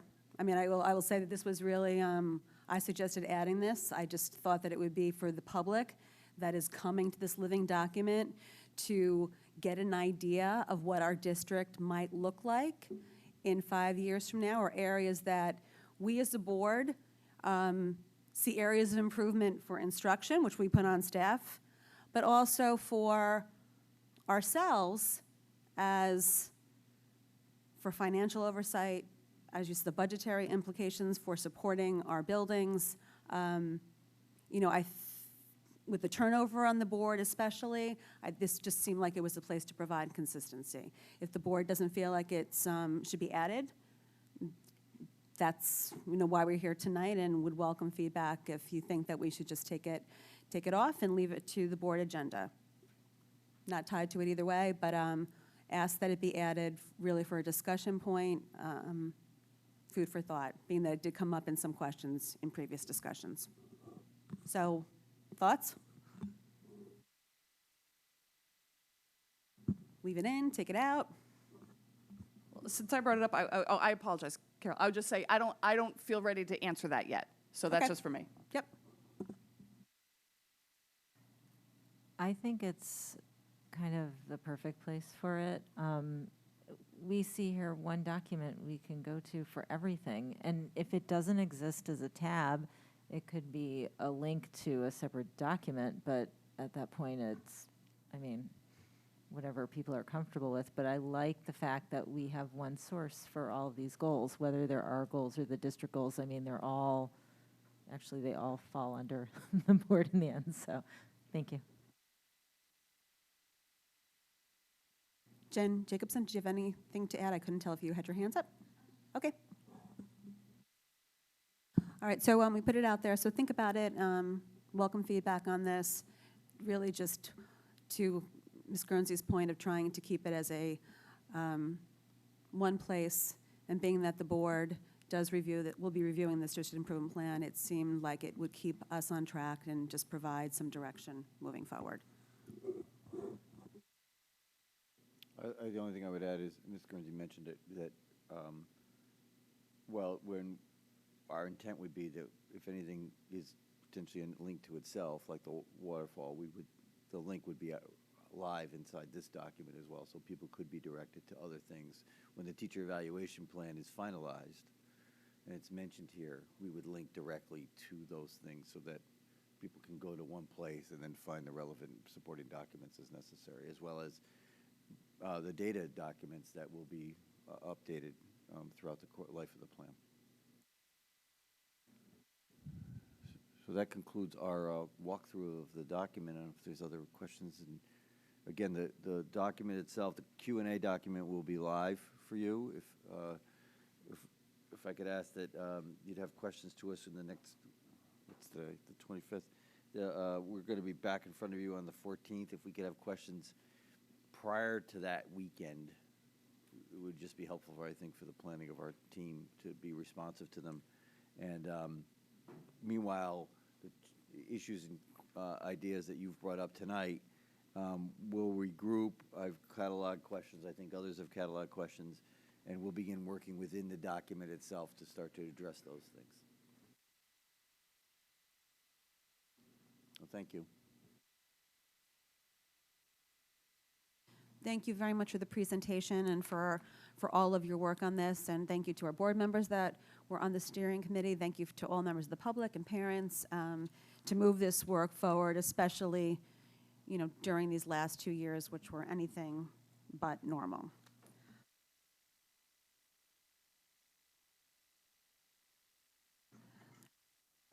Okay, moving on to new business.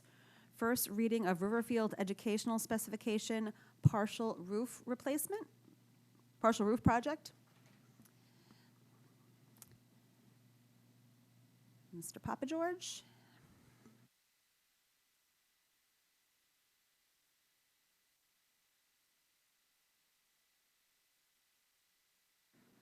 Good evening, everyone.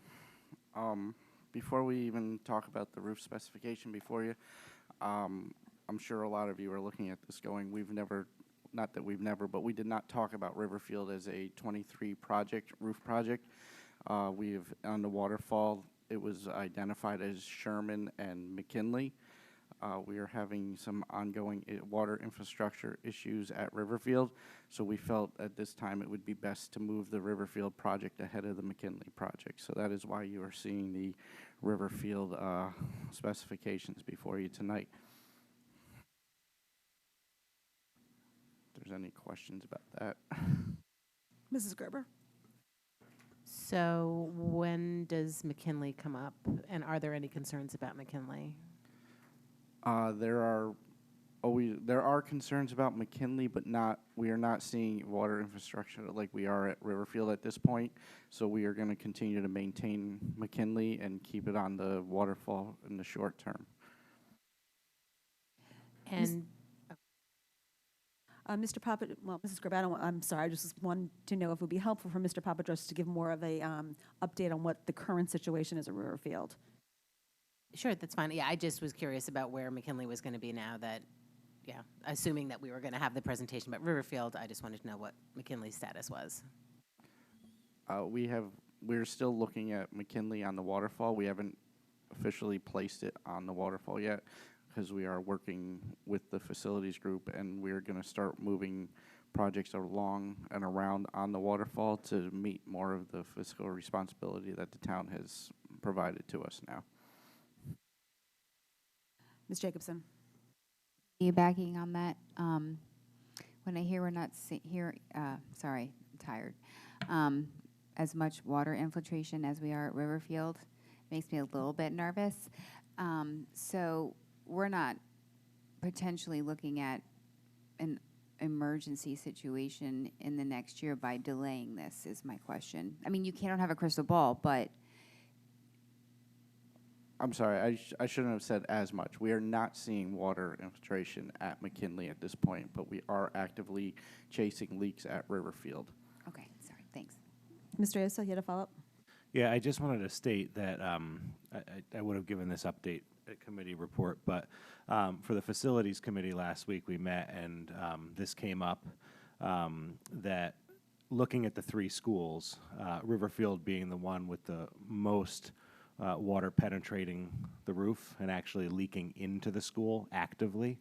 What is happening there appears to be rainstorms are happening and then water is collecting underneath, and then the sun is out for the days after and it is literally raining inside the APR. And based on what we had an experience with Osborne Hill not too long ago, we didn't want something like that happening. And the question was asked to Mr. Papageorge in committee, exactly what you said, or Ms. Gerber said, is there currently water leaking at McKinley? And the answer, Mr. Papageorge can reiterate, but was no. And that the further question was McKinley and Sherman, looking at the two of them, which one is more critical and which one is more susceptible to potential water penetration? And the answer was Sherman. So just so the board knows, this was brought up briefly on Wednesday, but those questions were asked as well. Thank you, Mr. Asa. Ms. Maxcanelli? So I have to ask the obvious question, how is this happening at Riverfield? Is this a part of the roof that wasn't part of the recent construction, or what's going on? Correct. This is the APR, which if you're familiar with Riverfield's roof, it's, for lack of a better term, it's the doghouse on the roof, so it's above the rest of the roof area, and it was not part of the renovation project. So none of this is covered by warranty? The current warranty on the Riverfield roof for this portion of the roof has approximately 30 days left on it, so it's not like the Osborne where we had years of warranty still that we were able to go after the warranty company for. We've been in negotiations and talks with the warranty company. They've come out and done inspections just like they have at Osborne, and we are continuing to talk to them. I don't foresee us getting a return on the warranty, though, because of the amount of time left You on got it. 30 days. Let's go. All right, Well, it's been noted before the 30-day mark. But Okay. And then, am I asking about both? Or just Riverfield? Mr. Papageorge, before we take questions, can you just walk us through the ed specs for Riverfield? Sure, it is your standard ed spec. It's nothing that you haven't seen before with the other roofs. It is still we are still calling for a cold apply roof, complete replacement down to metal decking, and then rebuilt with new required insulation levels and like I said, cold applied roof with the aggregate on top. It's a standard roof that we do at all our buildings. We did do the Mill Hill roof, as you remember, with the hot applied roof, but we haven't seen issues or concerns with that. But we're going to keep an eye on it, and if that's the way we're going to go in the future, we just don't have that information as of yet.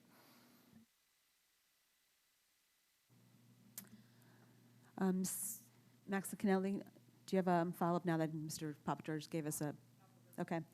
Mr. Asa. And Mr. Papa George, could you just clarify what will be done in the meantime to alleviate these issues before this roof is actually passed and done? So as you know, there's no such thing as a emergency roof repair any longer, because we can, even if we wanted to do this roof replacement now, we would not be able to get materials. So what we are looking at is similar to what was done at Osborne to last the year and keep the building dry. We're looking at doing a single membrane overlay on the existing roof. We've had one company come out and look at it. We've had like I said, the warranty company come out and make some recommendations, and we are awaiting a third proposal so that we can move forwards with doing that repair. So just to be clear, we're actively working to mitigate the problem to prevent further damage until this roof can actually be completed next year. Correct. We want to keep the building dry for the entire year. Mrs. Gerber.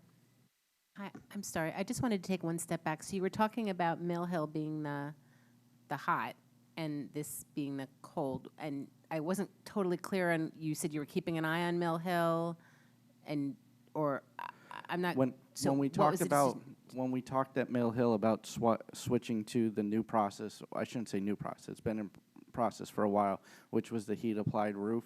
I'm just saying that we haven't determined whether that would be the better route to go, so because we don't have enough history on it with Mill Hill, it's fairly new roof still, so that's why we haven't in this ed spec switched to a hot applied roof.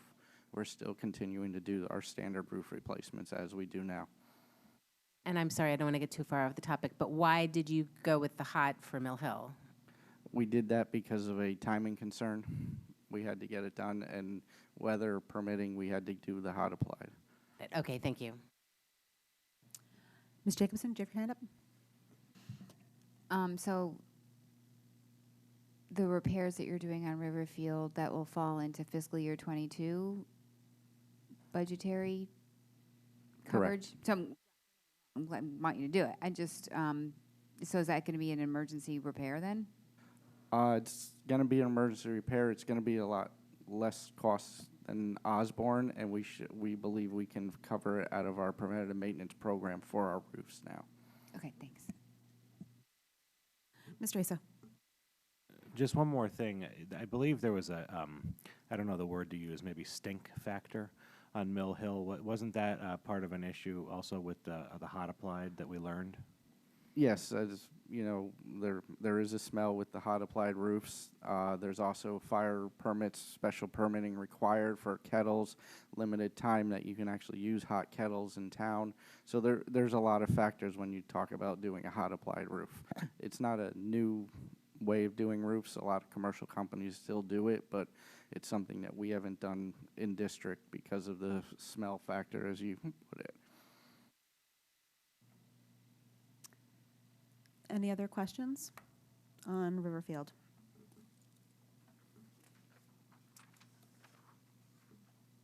Okay, we'll move along to first reading of Sherman Educational Specifications for the partial roof project.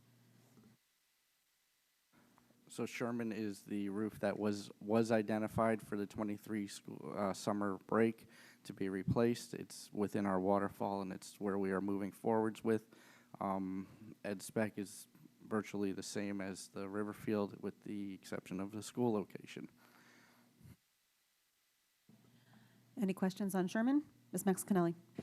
I'm embarrassed to ask, but I'm going to ask it anyway, perhaps to you, Mrs. Vitale, is where are we with phase 4? What ended up happening in terms of what was the work that was left at Sherman, and is that anything that financially can be captured in a single building committee, or I'm conflating a lot of things here? Phase 4 was really, it was the expansion of the gym, removal of this and building a stage in the gym. We took it off the waterfall because there when that builder committee got to work, they realized that there was space issues with the gym in terms of being able to fit the school population, the whole orchestra, and the need was not necessarily there, that they were making do with the facilities as it was. Everything, the site work was not moved forward. What was handled in phase 3 basically covered that. All of the AC, HVAC was all covered in phase 3. So not a need for phase 4 at this time. Thank you. Mr. Papa George, is that accurate, or did I misspeak there? No, you're very accurate. Any other questions on Sherman? And these are coming before the board earlier, similar to last year with the Roger Ludlow Middle School roof. Wanted to get the process moving forward sooner to hopefully get these approved by other town bodies in the fall so we can go out to bid, hopefully get better pricing and get the project out to bid and underway, once school is closed, to get these roofs replaced next summer. And the Facilities Committee will continue to, update the board and update the waterfall and where McKinley will be in line with the other projects. Thank you, Mr. Papa George.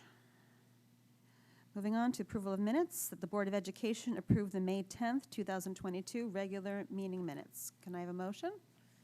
Mrs. Gerber, seconded by Ms. Guernsey. Any discussion? Ms. Jacobson? Just for the board's knowledge, I sent Mrs. Gerber a proposed amendment on these minutes and forwarded it to Mrs. Vitale. I'm happy to pass out a copy of it. It's simply just one sentence, and I'll read it. So if you go to page 6 of the minutes, and it's 1, 2, 3, 4, like the fourth kind of piece down where it says Mrs. Jacobson said. You guys all see where I am? I'm making a motion or making a proposed amendment to that to read, Mrs. Jacobson said if the Fairfield BOE were to make an amendment to the plan, the board would need to approve it, and then it would be subject to the State Board of Education approval, which was more a statement of process rather than a statement of what the board will do. Do you guys, I want me to pass it out? I have copies.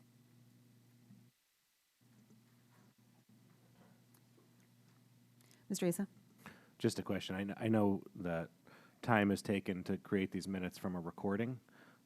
So do we know if that is, I'm trusting you, but do we know if that is actually what was said? No, I don't remember. I remember we were talking about it, but I don't remember what was said. I would have to look at the recording. So, Mrs. Gerber? I spent time today going back and listening to the recording, and basically the difference between what's in the minutes and what Mrs. Jacobson is recommending is just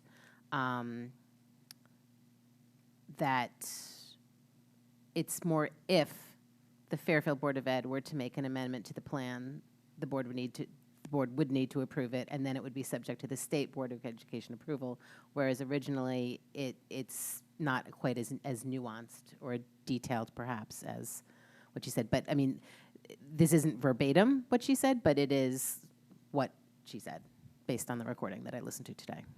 Okay, thank you.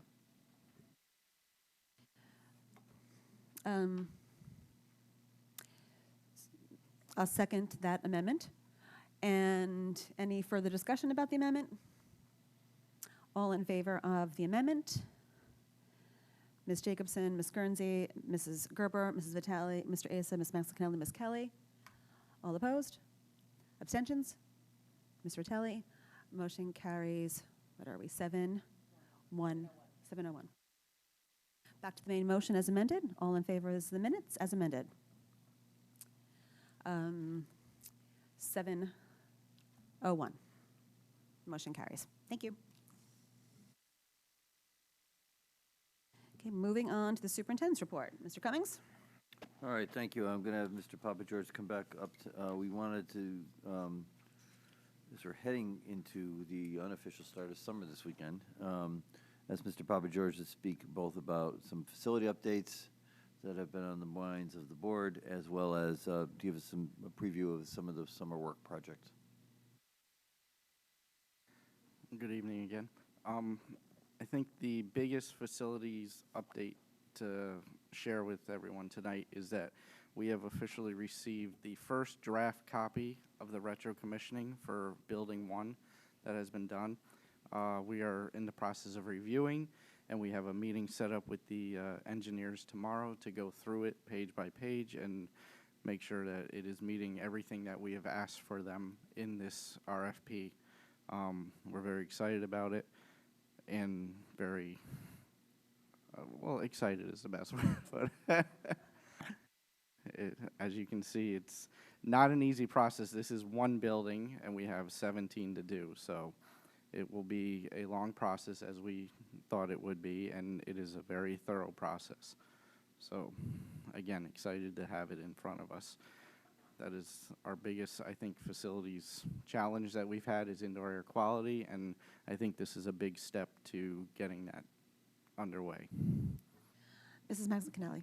Just so we can appreciate the magnitude of that and what you have facing you, tell us again what it is. This is, as you remember, the retro commissioning that we had put out for an RFP last year and, well, last summer, and we have begun the process of going through each building. So we have a engineer that won the bid, so we are working with an engineering company, and they are working with a balancing company to go through all the buildings, take register readings, airflows, look at our HVAC equipment, look at the way it's working, what is being done with it, how it is handling, what it is doing to the BMS controls in the building, whether it's under BMS control, everything you can think of, from air conditioning to heating in classrooms to exhaust fans in bathrooms are all covered within this. So that's one building? This is Roger Ledlow Middle School alone.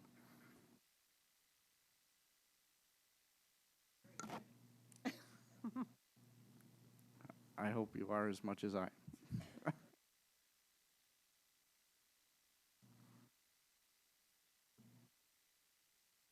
So that's kind of where we stand facilities-wise. I don't know if there's any specific questions about facilities I can answer. Otherwise, I can go into what our upcoming plans are.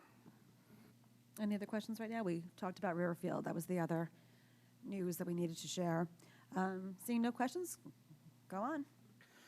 Okay, so exciting news. I'm sure you all are aware already, but all town bodies have approved the Phase 1 air conditioning project for Fairfield Public Schools.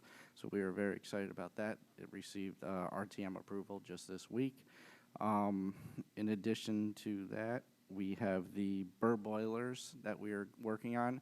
The RFP went out and they were due in today, and I actually, while sitting here tonight, received an email from purchasing with the breakdown.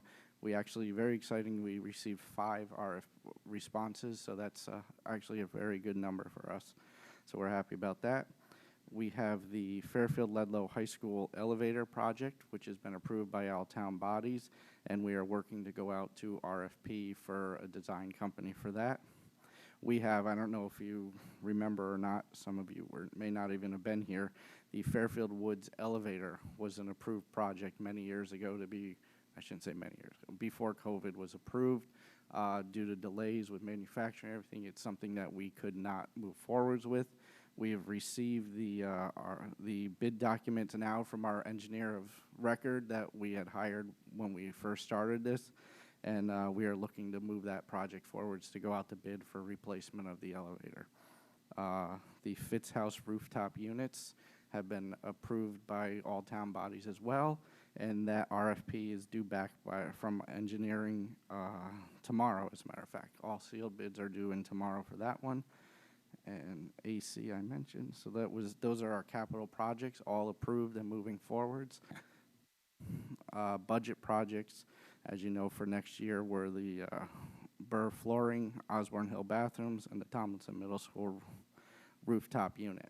We actually received permission to move forwards with the design work of the Tomlinson Middle School roof in hopes to be able to get it done this summer. So we're very excited about that.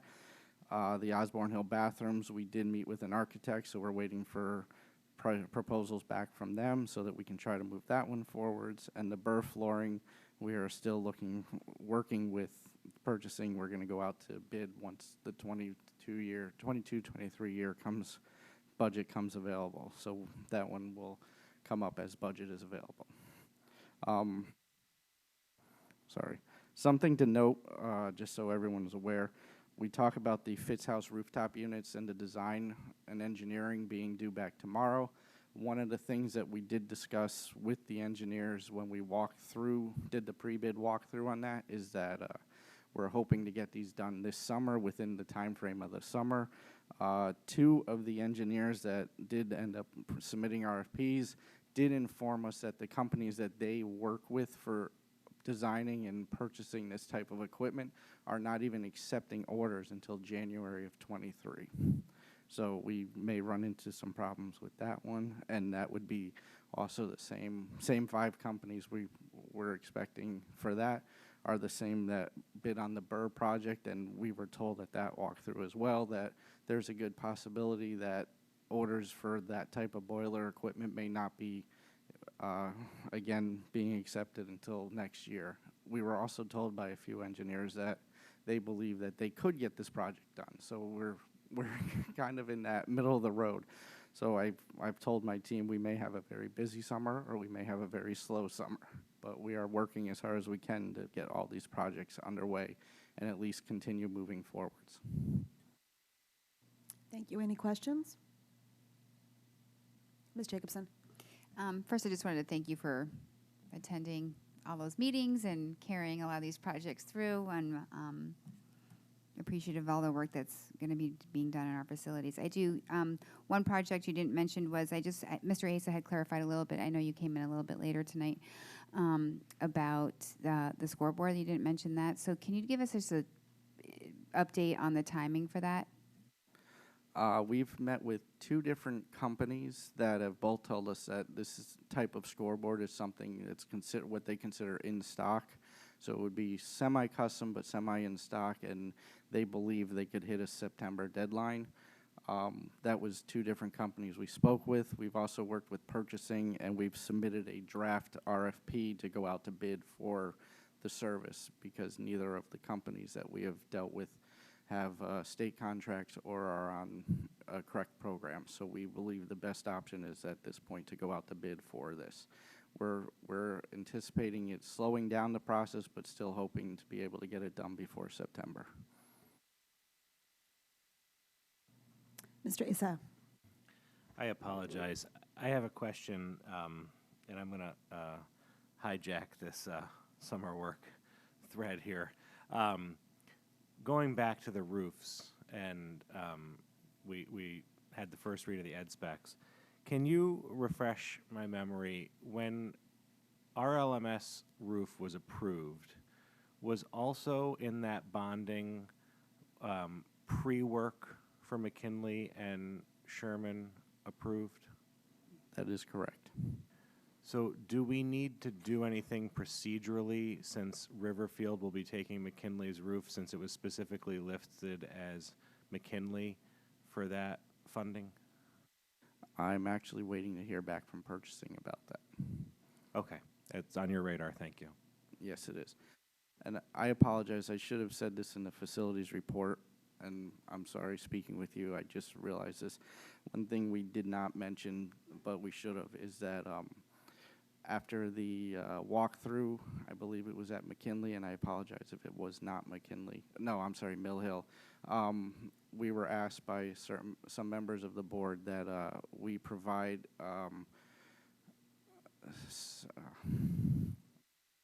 I apologize. I'm trying to think of the best way to say this. Feminine hygiene receptacles in the elementary school girls' bathrooms.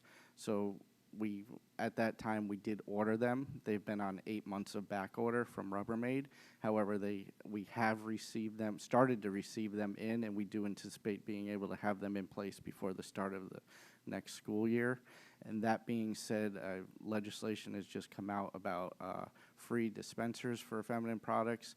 And since learning of this being on the radar with them, with the state. We have actually installed free dispensers in all of our female bathrooms in middle and high schools, and now we are clarifying where the additional spaces would be required to have them. We did pre-order enough to cover elementary and middle schools if needed in anticipation of a price increase. And looking at prices just this past week, we're very happy we did. They've almost tripled in price since legislation has closed.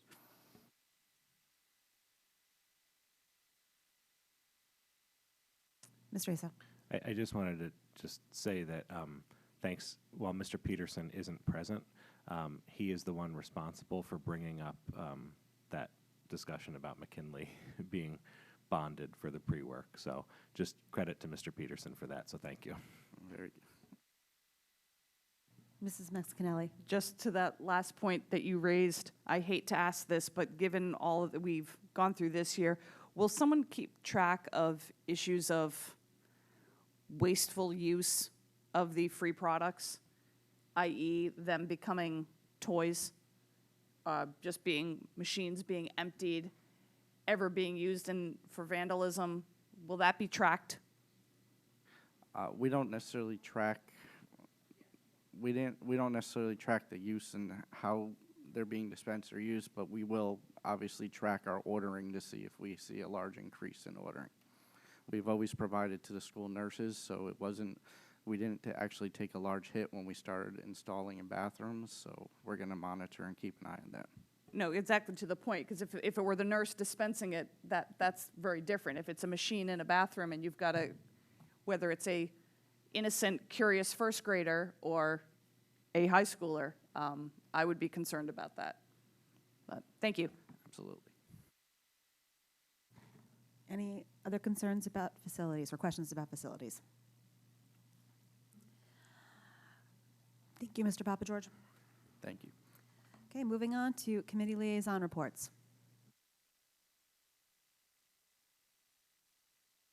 Mr. Asa. For facilities, we touched on a lot of it already, but we did have a presentation from Mr. Zuba from SLAM Collaborative on initial presentation on the updated 10-year projections. There was some interesting trends and numbers when you looked, out the 10 years, and definitely piqued some interest of that topic of facility utilization and numbers, and some schools looking like they may be going higher and some under. It was very helpful, and what came of that is that in talking with the chair, that we do plan to bring this forward to the full board with Mr. Zuba in the near future, probably a special meeting. This was on my list. He's going to get back to us with dates. Have either one of you heard from him? All right, maybe we'll follow up, try to get that set in the next 3 weeks or so before school ends. Any other committee reports? Well, I guess I'll give our search committee report. As the board knows, and the public hopefully knows, we have hired CES to conduct the superintendent search. A survey went out this week to parents. Encourage everybody to please, staff and students, to complete the survey. The survey due date closes on June 5th. We will be conducting a series of survey groups, and that begins the week of the 6th, I believe. And there will be focus groups for students, parents, community leaders, and just a catch-all community forum, which will be held in person, and that is being held on Thursday, June 9th at Roger Ludlow Middle School at 7 p.m. No? Oh, it changed? Oh, June 13th. June 13th at Roger Ludlow Middle School, 7? Thank you, Ms. Brown. I must have missed an email there. You should be giving this report. So we encourage everybody to please take the survey. Please tune in for these focus groups. The majority of them are going to be held via Zoom. For our students, they'll have an opportunity to take them during the school day. parents and town officials will be accessing via Zoom, and we wanted to have at least one meeting for people to attend in person. So, Ms. Mascanelli? Is the only electronic survey the one that went out to parents? So if community members wanted to give input, it would have to be via a Zoom or in-person focus group? There's no online survey for a non-parent? That's right. There's not an online survey for a non-parent. And I think that that is where we are right now. The posting, the job posting has been posted. There's a dedicated page on the Fairfield Public Schools website for the superintendent search. So I encourage members of the public to check that site for upcoming dates, because clearly I didn't before reporting tonight. And the most up-to-date information will be on that site. I thank Ms. Brown for her work, working with our search firm to get these focus groups set up. And again, just encourage everybody to please complete the survey. Your feedback is very important to us, as it will, guide the leadership profile that we'll be using as we move the search forward. Any other committee reports? I'm trying to think if I'm missing any. Oh, PTA Council. I joined PTA Council meeting right now. They are ramping up for next year, really just looking for volunteers. So if anybody is listening and would like to, join PTA Council, please reach out to me and I can put you in touch with the proper person. I know that individual school PTAs right now are also recruiting, so they're a great way to get involved. I know many people that are sitting around this table started either through SEPTA or as a Board of Ed rep or on the PTAs. So, yeah, just reach out to that PTA president. Could I just ask? Yes, Ms. Stresa. Do you mind just, since the pandemic, I think there's a lot of new people in the public watching our meetings.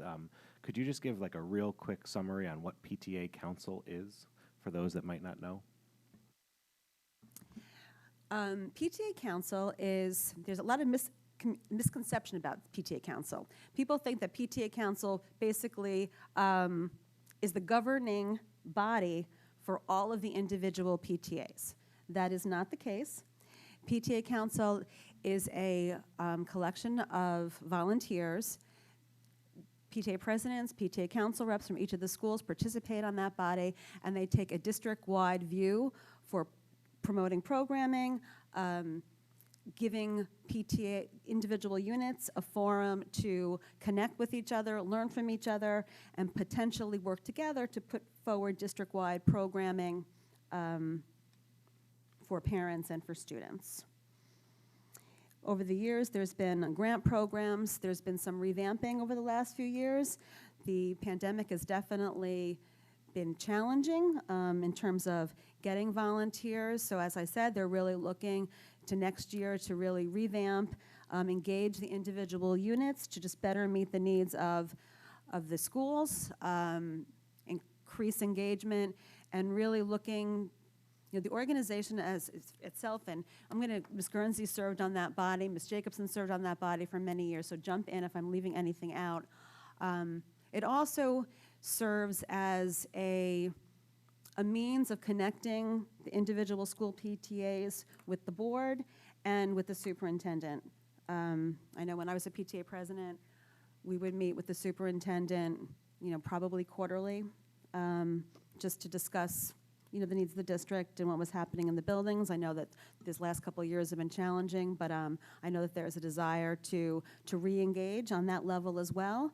So I hope that, I know everyone's tired now at the end of the school year, but think about next year, and I encourage everybody to really get involved at the school level. I think your kids will benefit, strengthening that homeschool connection, as we heard from the district improvement plan today, positively impacts achievement, getting kids in the building, and making their learning experience fun, enriching, and meaningful. Mrs. Gerber. Well, one of the things that I always really valued about PTA Council was the networking and brainstorming aspect of it. It's really helpful for all of the different schools. I mean, way back in the day, and I'm really dating myself, you know, in September every year they would have this big kind of kickoff thing where usually there'd be a specific focus. Like one year it might be the Board of Ed reps, one year it might be the budget reps, one year it might be, you know, volunteers or programming or things like that. And all the different schools would be there saying, well, this is what we did last year. And you could walk around and kind of see what everyone was doing, see what they'd done, what had worked, what hadn't worked. So it was really, really great and helpful. And another thing that was really nice about it was, you know, the whole feeder plan, so that you were meeting people who you would eventually be on middle school PTA boards or PTAs with, and high school and so on, so that there was, you know, again, you're making these connections, you're having this networking, you're sharing ideas, and, you know, I mean, obviously, that was not really possible over the past couple of years, and it really is a shame, and I know it had kind of fallen out anyway, but it would really be nice to see if there's some way to kind of bring that back, because I do think that really helps generate a lot of really good ideas and creates a lot of really good relationships that can then continue on as these schools kind of merge into each other to middle and high school. Thank you for that feedback, and I share that I think that that's been missing, that big kickoff event at the beginning of the year that enables people to connect and really to provide training for those people that have been in PTA for a number of years, because it can be very daunting to just walk in and, you know, not necessarily have that volunteer experience. And that kickoff event did provide an opportunity to really, you know that you had support. PTA Council also, you know, right now they have a DEI committee that's doing a lot of the work, moving the district forward, working with staff on that. They're working with the Sustainable Fairfield Task Force in terms of bringing those initiatives into our buildings. They support SEPTA. There's a collaboration between SEPTA and PTA Council. Earlier in the year, they had the trunk or treat at North Stratfield, which was a great event. So it's really just a district-wide organization that's there to support the individual PTAs and bring everybody together. So hopefully that answers the questions. And if you know I love PTAs. All right, open board comment. Mrs. Gerber. I just want to end the evening on a high note. I did get an update a little while ago that the Ludlow girls softball team has won their second straight FCAC championship, beating Danbury 2-0.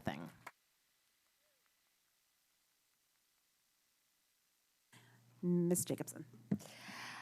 Well, I just wanted to, I'm sure no one's listening out there in TV land, but in my mind you are. I just want to say I hope that our seniors had a great last day for those who it was their last day of classes, and wish them a joyful senior experience, whether they're staying in, their building or going out. It's been truly lovely to see these classes come together and all the events they've been spending time with the last few weeks. So just wish them well on their next part of finishing up their school year. Anyone else? Ms. Maxinelli. I didn't know if you were about to speak to this, but since you were part of it, I just wanted to express board appreciation to Ms. Vitale for representing us at last night's awards, to Dr. Parrish for representing the district. It was so many awards that we had to have yesterday's separate carve-out time for all of those people, and just thank all of you, and to Mrs. Brown as well, that it was wonderful to sit there. It was one of those things that it would have been easy to not go with so much things on the plate, and just to sit there and see all of those students and all of those award winners. It was actually just such a thoroughly positive experience. So thank you for hosting it and for setting it up the way that you did. Thank you, Mrs. Maxinelli. And I think that I feel bad for those teams that we, were not able to be recognized last night, so we may have to fit them in our last couple of meetings this year, because our students are not done yet.